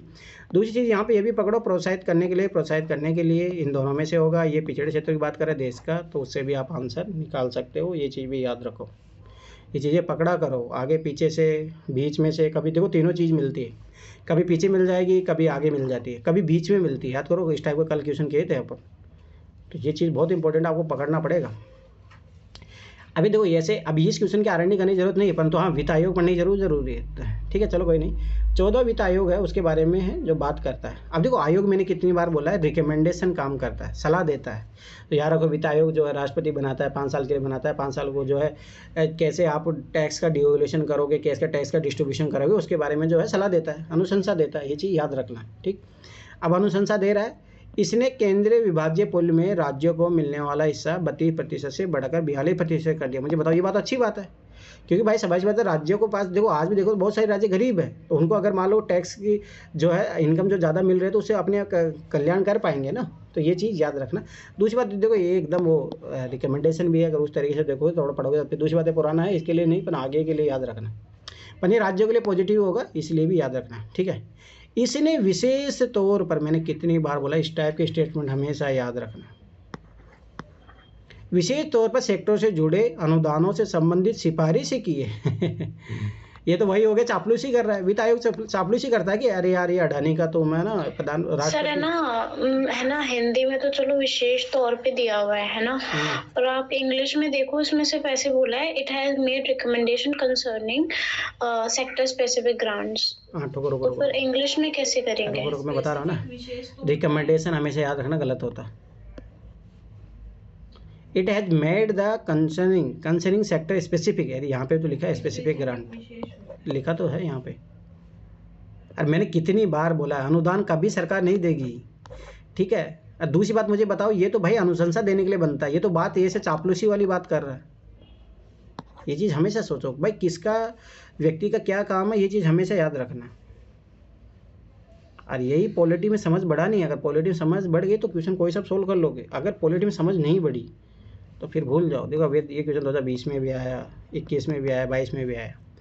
राज्य के नीति निर्देशक तत्वों के बारे में अभी याद आएगा। देखो DPSP के बारे में है, DPSP बताओ इनफोर्सेबल होते हैं, फोर्सेबल होते हैं, नॉट एनफोर्सेबल बाय लॉ।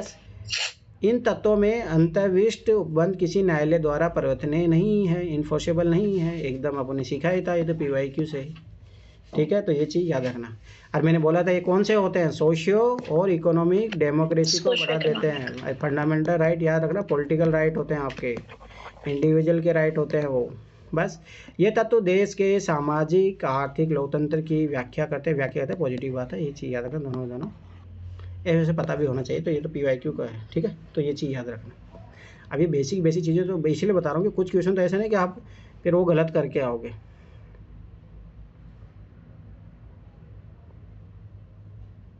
चलो आगे बढ़ो। इसमें बहुत कम क्वेश्चन मिलेंगे आपको।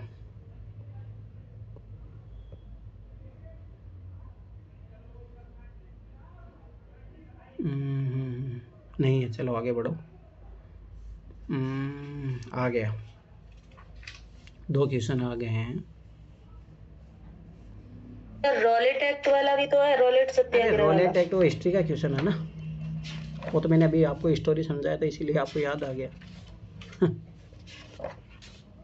पॉलिटी का क्वेश्चन नहीं है। चलो ठीक है, देखो इधर अभी देखो, आज मैंने जो कॉन्सेप्ट सिखाया था, अगर आपको याद होगा तो वो चीज़ कर लोगे आप। ठीक है। राज्यसभा में धन विधेयक को या तो ऐसी हो, देखो ये कितना क्वेश्चन, मनी बिल का क्वेश्चन मैं कितनी बार बोलूँ, कितनी बार रिपीट हुआ है। अब देखो यही सेम चीज़ 2023 में मिलेगी, 2024 में यही स्टेटमेंट है, यही एकदम कॉपी पेस्ट, ठीक है। अरे इसलिए मैं बता रहा हूँ पीवाई की याद होनी चाहिए, कौन सी ट्रिक कहाँ पे लग रही थी। अगर ये याद हो गई, मैं गारंटी साथ बता रहा हूँ तुम 150 नंबर भी ला सकते हो। ये मैं हकीकत बता रहा हूँ, ये चीज़ें तुम्हें पता है। ये जैसे ये स्टेटमेंट याद होगा, सोचो वो क्वेश्चन आराम से सही कर सकते थे। कहाँ पे कौन सी ट्रिक लग रही है, जैसे विशेष होता है हमेशा गलत होता है, एक्सट्रीम वर्ड हमेशा गलत होता है, कैसे इजली वो रिप्लेस कर देता है। अगर ये चीज़ें माइंड में अगर रच बस गई ना आपके, तो आप, मैं गारंटी साथ बता रहा हूँ, कोई भी क्वेश्चन गलत नहीं करोगे। चलो ठीक, आ जाओ इधर। राज्यसभा में धन विधेयक को या तो अस्वीकार करने या संशोधित करने की कोई शक्ति निहित नहीं है। ये एकदम सही बात है, याद करो मैंने बताया भी था। लोकसभा से पारित हो गया, राज्यसभा में गया, राज्यसभा के पास 14 दिन का टाइम होता है कि तो आप उसमें कुछ रिकमेंडेशन देना चाहते हो तो कर सकते हो, परंतु याद रखना उसको अस्वीकार नहीं कर सकते, संशोधित करने की कोई शक्ति निहित नहीं है। आप उसमें अमेंडमेंट कर सकते हो, परंतु जरूरी लोकसभा उसको माने ना माने, ये चीज़ हमेशा याद रखना, ठीक है। तो ये एकदम सही बात है, ये तो अपने को पता है। अरे कितनी बार रिपीट हुआ ये स्टेटमेंट। राज्यसभा अनुदानों की मांगों पर मतदान नहीं कर सकती, हाँ ये चीज़ याद रखना, क्योंकि धन विधेयक किस पे होता है, धन विधेयक सरकार लाती है इसलिए पैसा निकालना है। तो अगर सभा इस बात है, जब इसको इसमें पावर नहीं है, तो ये देखो दोनों स्टेटमेंट एक ही बात कर रहे हैं, संपूरक है। मतलब ये स्टेटमेंट आएगा तो ये जरूर आएगा, ये लॉजिक हमेशा याद रखना, बहुत सारे क्वेश्चनों में लगता है ये चीज़। तो 1 2 तो जरूर आएगा, ठीक है। राज्यसभा में वार्षिक वित्तीय विवरण पर चर्चा ही नहीं हो सकती। अरे भाई चर्चा तो हो सकती है ना अगर ये बोला मतदान नहीं हो सकता, वो एक अलग मामला है। जैसे मुझे बताओ बजट जो आता है निर्मला, देखो थोड़ा बहुत आइडिया होना चाहिए। जैसे देखा करो राज्यसभा पे, जब भी लोकसभा ये सब चुनाव होते हैं तो ध्यान से देखना, मैं एक चीज़ बताता हूँ। जैसे निर्मला सीतारमण क्या करेगी, लोकसभा में इसने बजट को रखा, ठीक। और देखो ये क्वेश्चन आपकी बार भी आया था। अब लोकसभा में वो रखती है सबसे पहले, आप देखो वहाँ पे चर्चा होगी, फिर वो है ना राज्यसभा में भी जाती है, कभी देखना ये चीज़, राज्यसभा में भी जाती है वहाँ पे। फिर वहाँ पे अगर कोई क्वेश्चन पूछा जा रहा है बजट पे, तो वो जवाब देगी उस चीज़ का। तो सभा की बात, चर्चा तो हो ही सकती है ना, चर्चा होने में क्या दिक्कत है। तो बोला चर्चा भी नहीं हो सकती है, तो बहुत गलत बात है भाई। चर्चा होने में क्या दिक्कत है, मुझे बताओ क्या इशू है पना फंड वंड की बात है, तो फंड का मैंने कितनी बार बोला, लोकसभा ही जो है जनता के प्रति उत्तरदायी होती है, तो जनता का ही तो पैसा जाता है, जनता का पैसा जाता है, तो किसका नियंत्रण होना चाहिए, लोकसभा का या राज्यसभा का, लोकसभा का। इसलिए राज्यसभा का नहीं रहता, ये चीज़ याद रखना। अब देखो ये भी पीवाईक्यू का क्वेश्चन है, 2022 में जो है डायरेक्ट रिपीट हुआ, 1990 एक्ट का है, वही है। भारत सरकार अधिनियम, अरे पिछले साल भी तो किए थे अपन, सोचो अभी तो किए हैं 2016 में ने निम्नलिखित में से किसको स्पष्ट रूप से परिभाषित किया था। अब देखो डिफाइन कर रहा है, और याद करो ये किसके लिए, केंद्र और प्रांतीय सरकारों की जो है उसी के लिए, अधिकारिता के लिए तो आया था ये चीज़। चलो देखते हैं किसको स्पष्ट रूप से परिभाषित किया था। न्यायपालिका एवं विधायिका के बीच का पृथक्करण, ये तो आज भी मुद्दा बना हुआ है ये बोला उसने क्लियरली डिफाइन किया हो, ये तो आज भी मुद्दा बना हुआ है।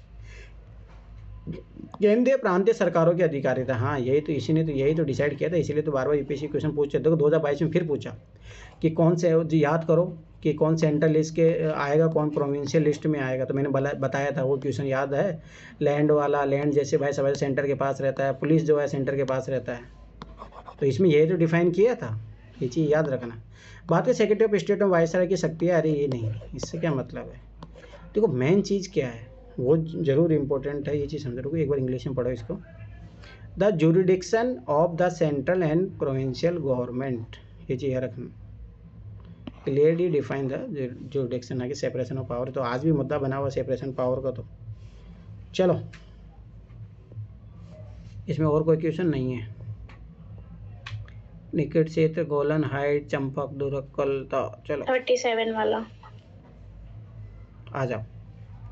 अब देखो ये देखो मैं कितनी बार बोला हूँ, देखो ये देखो, अब ये उठा के आपकी बात 2024 में और 2023 में संयुक्त बैठक का पूछा था, नहीं पूछा था। अब देखो ये चीज़ समझो, अगर ये याद होंगे तब पता रहेगा ना अरे उसमें पूछा था या नहीं पूछा था जॉइंट सेशन का, ये भूल गए अभी भी। सोचो अभी करवा के आ ही रहा हूँ, अभी 4-5 दिन भी नहीं हुए हैं। जब संसद के दोनों सदनों की संयुक्त बैठक में कोई विधेयक निर्देशित या रेफर किया जाता है, तो इसके लिए इसे किसके द्वारा, हाँ वही तो, इसके किसके द्वारा पारित किया जाना होता है। देखो एक चीज़ मैं ध्यान से समझना, पहली बात जॉइंट सेशन का, देखो पहली बात याद रखना, मनी बिल पे नहीं आता ना, कॉन्स्टिट्यूशनल अमेंडमेंट पे जॉइंट सेशन होता है, ये नॉर्मल बिल पे होता है, ठीक है। जब नॉर्मल बिल पे अगर कोई जॉइंट सेशन हो रहा है, जैसे याद करो बताऊँ कब हुआ था, एक बार जब हुआ था, जब कांग्रेस सरकार में थी, सोचो दहेज के बिल पे, मतलब समझ रहे मतलब कैसे लोग बैठे हैं। दहेज था, डोरी प्रथा था, उसको ख़त्म करने के लिए लाना था, उसी के खिलाफ सोचो कि सहमति नहीं बनी कांग्रेस में खुद में। फिर एक जॉइंट सेशन बुलाया गया। अब तो जॉइंट सेशन में क्या होता है, लोकसभा प्लस राज्यसभा दोनों आती है। अब सभा की बात, जैसे 543 मेंबर उसके हो गए, 245 के समथिंग उसके हो गए, तो इन दोनों का सभा की बात है। अब देखो मुझे बताओ, अगर देखो ये जॉइंट सेशन में क्यों गया, क्योंकि लोकसभा में बहुमत से पारित नहीं हुआ ये चीज़, तो भाई सभा की बात है, वहाँ पे स्पेशल बहुमत से पारित नहीं हुआ, इसीलिए तो इसको जॉइंट सेशन में लाया गया। अब जॉइंट सेशन में भी तुम ये बोल दोगे कि स्पेशल से होना चाहिए, तो कभी पारित होगा ही नहीं ये बिल, तो यहाँ पे कौन सा होगा, सभा की बात है नॉर्मल होगा ना। ये लॉजिक याद रखो, समझो भाई। सभा में आ ही क्यों रहा है, यहाँ पे आया इसीलिए भाई, लोकसभा राज्यसभा में नहीं बन रहा, वहाँ से पारित नहीं हो रहा था, मतलब सभा विशेष बहुमत से पारित नहीं हो रहा था, इसीलिए तो लाए यहाँ पे। जब यहाँ पे आएगा तो सभा की बात है क्या होगा। पर इसमें याद रखना, जब इसमें स्पेशल मेजोरिटी भी होगी तब बहुत सारे लोगों की इसमें सहमति होगी, मतलब दोनों का योग आ जाएगा। तो ये वही चीज़ है, उपस्थित तथा मत देने वाले सदस्यों का साधारण बहुमत, ना कि स्पेशल। देखो स्पेशल बहुमत कब कब लगता है, ये चीज़ भी समझ लो। ये तो कॉन्स्टिट्यूशन अमेंडमेंट तो हमेशा रहता है, या राज्य को कुछ चीज़ दिया जा रहा है या कुछ ऐसा लाया जा रहा है, तो उसमें एक चीज़ याद रखना, पहली बात 3/4 तो भारत में बात है ही नहीं, ये चीज़ हमेशा याद रखना कि 2/3 की ज़रूर बात होती है, पूर्ण बहुमत की भी कोई बात नहीं है। मुझे बताओ पूर्ण बहुमत इज पॉसिबल, डेमोक्रेसी में ये चीज़ हो ही नहीं सकती, वो तानाशाही में हो सकती है, डंडे की चोट पे करवाया जाए। तो पहली बात ये चीज़ याद रखना, भारत में इस टाइप का कोई सिस्टम नहीं, इस टाइप का नहीं, 2/3 है नॉर्मल है। तो 2/3 तो मैंने पहले बोला कि क्यों नहीं होगा, 2/3 इसीलिए नहीं होगा, स्वाभाविक सी बात है कि ये तभी तो जॉइंट सेशन के लिए आया है। तो अगर जॉइंट सेशन के लिए आया तो तब समझते स्पेशल से नहीं चाहिए, इसको नॉर्मल से चाहिए, ये लॉजिक याद रखना। चलो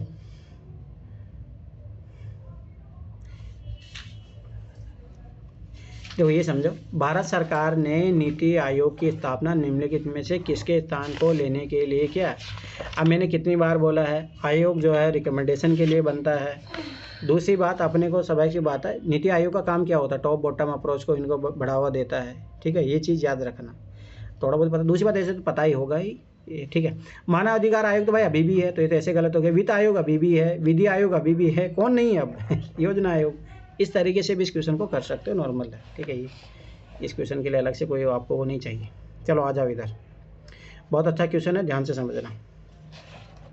यही क्वेश्चन 2021 में रिपीट हुआ था, याद करो, एक कमेटी का नाम मेंबर दे दिया था, फिर उस पूछा था। चलो ठीक है, आगे देखो। भारतीय संघ की कार्यपालिका शक्ति संघ की किसमें प्रधानमंत्री जगह किसको रिप्लेस करता है, राष्ट्रपति को, प्रेसिडेंट। ठीक है, गलत। प्रधानमंत्री सिविल सेवा बोर्ड का पदेन अध्यक्ष होता है। मुझे बताओ, सिविल सेवा बोर्ड, सिविल सेवा मतलब IAS अधिकारी, अरे तो भाई इसका IAS अधिकारी होगा ना, प्रधानमंत्री यहाँ पे क्या कर रहा है, इजीली रिप्लेसेबल है, फैक्ट है, ये चीज़ याद रखना, दोनों के दोनों गलत होगा। तो याद रखना, कैबिनेट का जो सेक्रेटरी होता है वो होता है इसका। चलो, गोल्डी लॉक जोन ये कोई काम का नहीं है। चलो आगे बढ़ो, कैबिनेट मिशन ये सब हिस्ट्री का है, कला, भारतीय इतिहास, एमनेस्टी इंटरनेशनल। आ जाओ इधर, 53 देखो। अब देखो, हाँ एक और ट्रिक है, ये चीज़ याद रखना, मैं तो बताना भूल ही गया था वहाँ पे भी। इंटरनेशनल जिसके भी आगे लिखा रहता है वो याद रख लेना, मोस्टली NGO होती है, मोस्टली। यानी ये UPSC हमेशा NGO ही देता है, ये चीज़ याद रखना, UPSC ने बहुत बार क्वेश्चन पूछा है, ठीक है। तो ये चीज़ भी याद रखना। अब दूसरी बात देखो, इंग्लिश में पढ़ो इसको। MNST को थोड़ा बहुत इसने ऐसे लिखा है, अगर इसको देखोगे ना तो यहाँ पे मैन की बात करता है, मैन मतलब MNST मतलब मानव के लिए बनती है, ठीक है। दूसरी बात, NGO भाई किसके लिए बनती है, गृह युद्ध के शरणार्थियों की मदद के लिए संयुक्त राष्ट्र का एक अभिकरण। अरे अभिकरण ये तो संस्था दे दिया, गलत है, ये NGO है भाई। संयुक्त राष्ट्र अभिकरण तो भाई ऑफिशियल गवर्नमेंट मतलब गवर्नमेंट का वो कुछ हो जाएगा, ठीक है। विश्वव्यापी, इंटरनेशनल, विश्वव्यापी जुड़ गया बात, मानव, हाँ MNST उसमें मानव ही तो है, MAN का मतलब अधिकार आंदोलन, एकदम सही बात है, यही आंसर होगा। अति निर्धन लोगों की मदद के लिए एक गैर सरकारी स्वैच्छिक संगठन। अरे क्या बात करें, अति निर्धन लोग, हाउ यू कैन डिफाइन। और दूसरी बात, इंटरनेशनल लेवल पर ऐसे इसमें तो कुछ बात ही नहीं कर रहा, ठीक। आगे देखो, ये एक्सट्रीम हो जाता है अति, ठीक है। युद्ध से विनिष्ट हुए क्षेत्रों में चिकित्सा आकस्मिकता को पूरा करने के लिए एक अंतर सरकारी अभिकरण। मैंने कितनी बार बोला, इंटरनेशनल NGO तो ये डिपार्टमेंट से ही होगा फिर सरकार का, ठीक है। तो ये चीज़ याद रखना।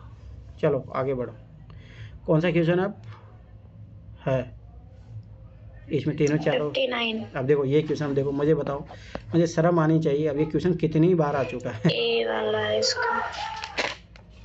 और सोचो अगर फिर भी इस क्वेश्चन को गलत करके आओगे, उठा के फेंक दूंगा तुम लोगों को। भारत के संविधान में 5वीं अनुसूची और 6ठी अनुसूची, भाई किसके लिए? ट्राइबल के लिए।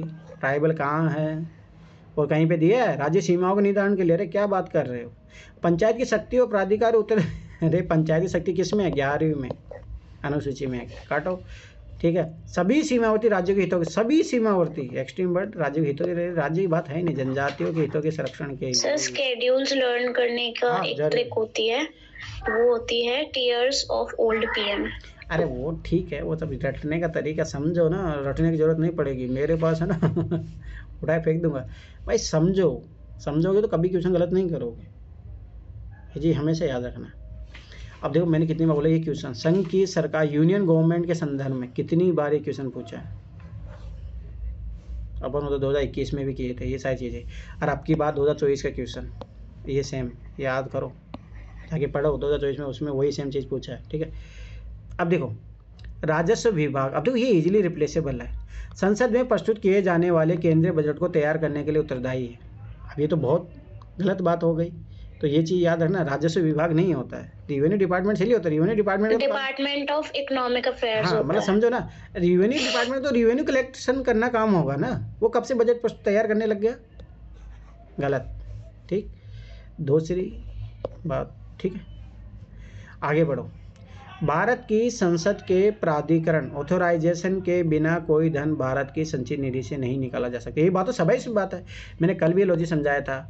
जनता के लोग कहाँ बैठे हैं? लोकसभा में, ठीक है, लोकसभा मतलब संसद का ही पार्ट है, ठीक। दूसरी बात, जनता का पैसा कहाँ जाता है? संचित निधि में जाता है। ये भी आगे आएगा क्वेश्चन, इसी में आएगा शायद, है ना। संचित निधि में जाता है, तो संचित निधि का स्वाभाविक सी बात है, कौन किसके द्वारा? भाई इसी के द्वारा निकाला जा सकता है, नहीं तो मोदी को आज पता लगे तो संचित निधि को खाली कर देगा भाई पार्लियामेंट की अनुमति लेनी पड़ती है, इसीलिए तो बैठाया गया है वहाँ पे। एकदम पॉजिटिव बात है, सकता भी बोल रहा है, तो ये चीज़ सही बात है। यहाँ पे सर देखो प्रोटेक्शन की बात हो रही है, तो अच्छी बात है, ठीक है। अब आगे बढ़ो। लोक लेखा से किए जाने वाले सभी, अब देखो एक्सट्रीम बर्ड, सभी संवितरणों के लिए भारत की संसद के प्राधिकरण की आवश्यकता होती है। मुझे बताओ लोक लेखा, अरे ऐसा कुछ ही नहीं है, अभी बहुत एक्सट्रीम हो गया। दूसरी बात, तीसरी बात एक चीज़ याद रखना, मैंने क्या बोला, 3 फैक्ट तो एक सही होता है, वो चीज़ भी याद रखो। एक्सट्रीम फैक्ट से भी करोगे उस तरीके से भी कर लोगे, पर तीनों चीज़ याद रखना, तीनों की तीनों पूछी गई। आ जाओ अगला, सिंपल सा लॉजिक, अगर मैंने जो बताया याद होगा तो कर लोगे। निम्नलिखित में कौन सा भारत का संविधान का अभिरक्षक है? कस्टोडियन। मुझे बताओ संविधान, मैंने क्या बोला था? संविधान में जब सरकार मन चाहा, जैसे इंदिरा गांधी ने किया, तो याद करो केशवानंद भारती केस, उसमें क्या आया? फिर बेसिक आया, बेसिक स्ट्रक्चर आया कि आप इसमें चेंज नहीं कर सकते। ये कौन कर रहा था? अपना उच्चतम न्यायालय। दूसरी बात एक चीज़ याद रखना, देखो ये लॉजिकली समझो, अगर पॉलिटिक है ना लॉजिकली पढ़ो, तो देखो मेरा यही चीज़ है, मैंने कभी रटा नहीं, इसलिए मैंने कभी लक्ष्मीकांत में नहीं पढ़ा, पर मैं क्वेश्चन सही कर लेता हूँ कि मैं लॉजिकली मैं चीज़ें डेवलप किया हूँ। और क्वेश्चन में फिर बता रहा हूँ, ओडीआर में कॉन्सेप्ट वाले आते हैं। मुझे बताओ कभी भी डेमोक्रेसी में किसी सिंगल व्यक्ति को पावर दी जाएगी? नो। राष्ट्रपति को दे दोगे आप, प्रधानमंत्री को दे दोगे, लोकसभा के सचिवालय को दे दोगे, संस्था को दिया जा सकता है। ये चीज़ हमेशा, राहुल गांधी क्यों चिल्ला रहा है भाई संस्थाओं को कमज़ोर मत करो, ये पिल्लर होते हैं? वो पूरा जो है क्या चिल्लाया है, वो पूरे चुनावों में यही तो चिल्लाया है कि भाई सबाइश बता, संविधान की रक्षा कैसे होगी जब संस्थाएं रहेगी? संस्थाओं को मत गिराओ, संस्थाओं को कमज़ोर मत करो, इंस्टीट्यूट को। ये चीज़ हमेशा याद रखना। चलो आगे बढ़ो, इसमें अब आगे क्वेश्चन कम ही होंगे चांसेस।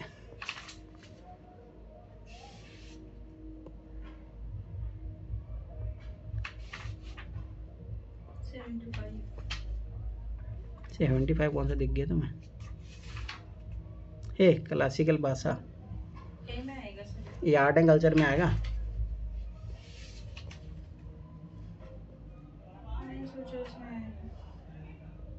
आ जाओ आगे, आ गया यहाँ पे 3-4 क्वेश्चन आ गए हैं, 3 क्वेश्चन, ठीक है। देखो बहुत अच्छा क्वेश्चन है। अब देखो ये देख रहे हो पॉलिटी के भाई क्वेश्चन वही पूछ रहा है, बार बार वही क्वेश्चन है, सेम क्वेश्चन है।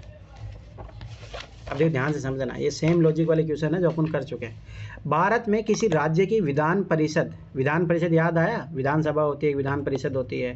जैसे यूपी के पास है लगभग, है ना, याद रखना 6 ही राज्यों के पास है, 6 या 7 है, जहाँ तक मुझे यहाँ जम्मू कश्मीर में भी था पहले, अब शायद उसका अटक गया होगा, 6 में होगा। ठीक है, भारत में किसी राज्य की विधान परिषद आकार में उस राज्य की विधानसभा के आधे से अधिक बड़ी हो सकती है। अरे देखो ये चीज़, ये तो गलत हो गया, फैक्ट है। दूसरी एक चीज़ यार ना, सर ठीक है, 40 से कम नहीं होना चाहिए। दूसरी बात 1/3 होगी विधानसभा की सीटों की, ये चीज़ याद रखना। और दूसरी बात तो सभी सी बात है ना, क्यों इतना पैसा खर्च करेंगे अपन, अगर जितने ज़्यादा चुनोगे उतना ज़्यादा खर्चा होगा। कुछ जगह तो मांग भी हटती है हटाना है। हाँ तो वो तो वही तो चीज़ें चलती रहती है। ठीक है, तो दूसरी बात है फैक्ट है, फैक्ट है तो गलत होगा। ठीक है, ये चीज़ रखना। अगला देखो, किसी राज्य का राज्यपाल उस राज्य की विधान परिषद के सभापति को नॉमिनेट करता है। मैंने कितनी बार बोला है, मुझे बता लोकसभा के स्पीकर को कौन चुनता है? वहीं से चुनते हैं ना जो लोग जो वहाँ आते हैं संसद। तो भाई यही सेम चीज़ उस पर भी तो लगेगी। राज्यपाल कब से चुनने लग गया?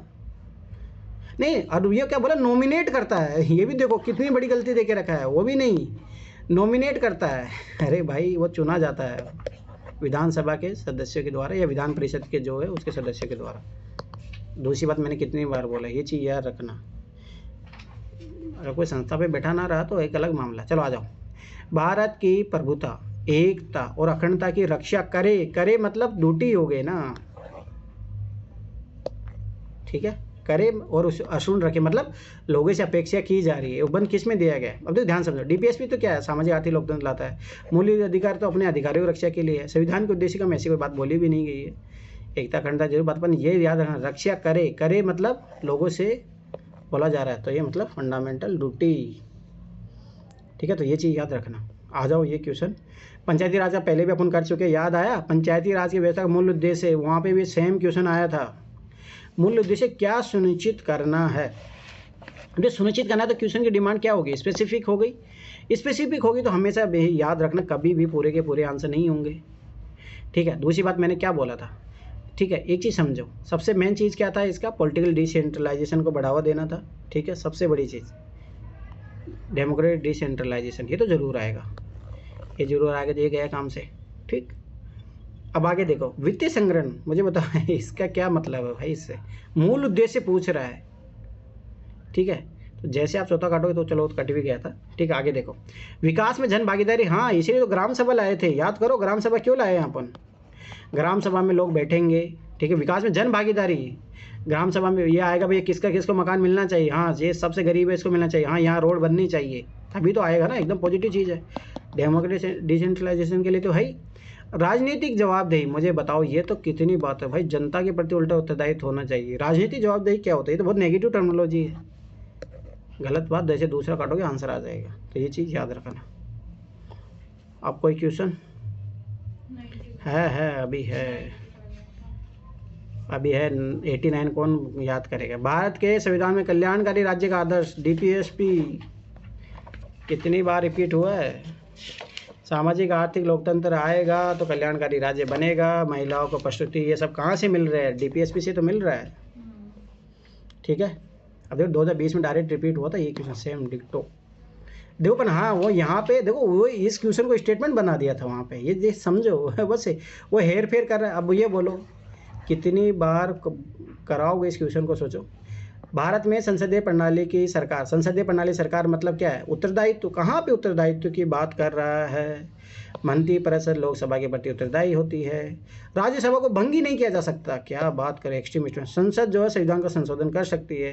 अरे उससे क्या मतलब है? संसदीय प्रणाली की सरकार है। संसदीय प्रणाली स्वाभाविक बात है, जनता के प्रतिनिधि चुन के भेजे जाते हैं। कहाँ भेजे जाते हैं? लोकसभा में भेजे जाते हैं। लोकसभा से वहाँ पे सरकार बनती है, सरकार की जो बात कर रहा है, तो सरकार किसी के प्रति उत्तरदायी होगी? जनता के प्रति डायरेक्ट तो होगी नहीं, क्योंकि भारत में पार्लियामेंट फॉर्मेट ऑफ गवर्नमेंट अपना है, तो लोकसभा के प्रति होगी। एकदम सही बात है।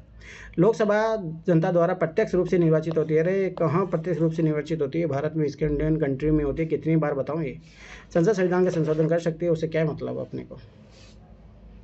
ठीक है, ये चीज़ याद रखना। अरे हाँ, एक और चीज़ समझो, इसमें एक और ट्रिक लग रही है। देखो तो मेरा माना ये इस क्वेश्चन तो ऐसे रटे हुए होने चाहिए। अब देखो कितनी बार ये क्वेश्चन आता है। सरकार है, सरकार किससे बनती है? मंत्रिपरिषद से मिलकर। ठीक है, संसदीय प्रणाली कौन कौन पार्ट होता है? लोकसभा, राज्यसभा और राष्ट्रपति। हो गया आंसर। अब मैं घुमा फिरा के कितने भी तरीके से क्वेश्चन करवा सकता हूँ, ये चीज़ याद रखना। अब ये एबिलिटी तुम लोगों के अंदर भी आनी चाहिए, जितना जल्दी आएगी उतना जल्दी इस एग्जाम को क्रैक करोगे। चलो खत्म हो गया अपना काम। ठीक है। कल अपन कितना 2015 तक ले 11 12 13 14 बचा है ना। ठीक है, हो जाएगा, कोई नहीं। चलो ठीक है, किसी कुछ पूछना हो तो पूछो, नहीं तो अपन क्लास को एंड करते हैं। किसी कुछ पूछना है? चलो ठीक है फिर, बाय बाय, गुड नाइट।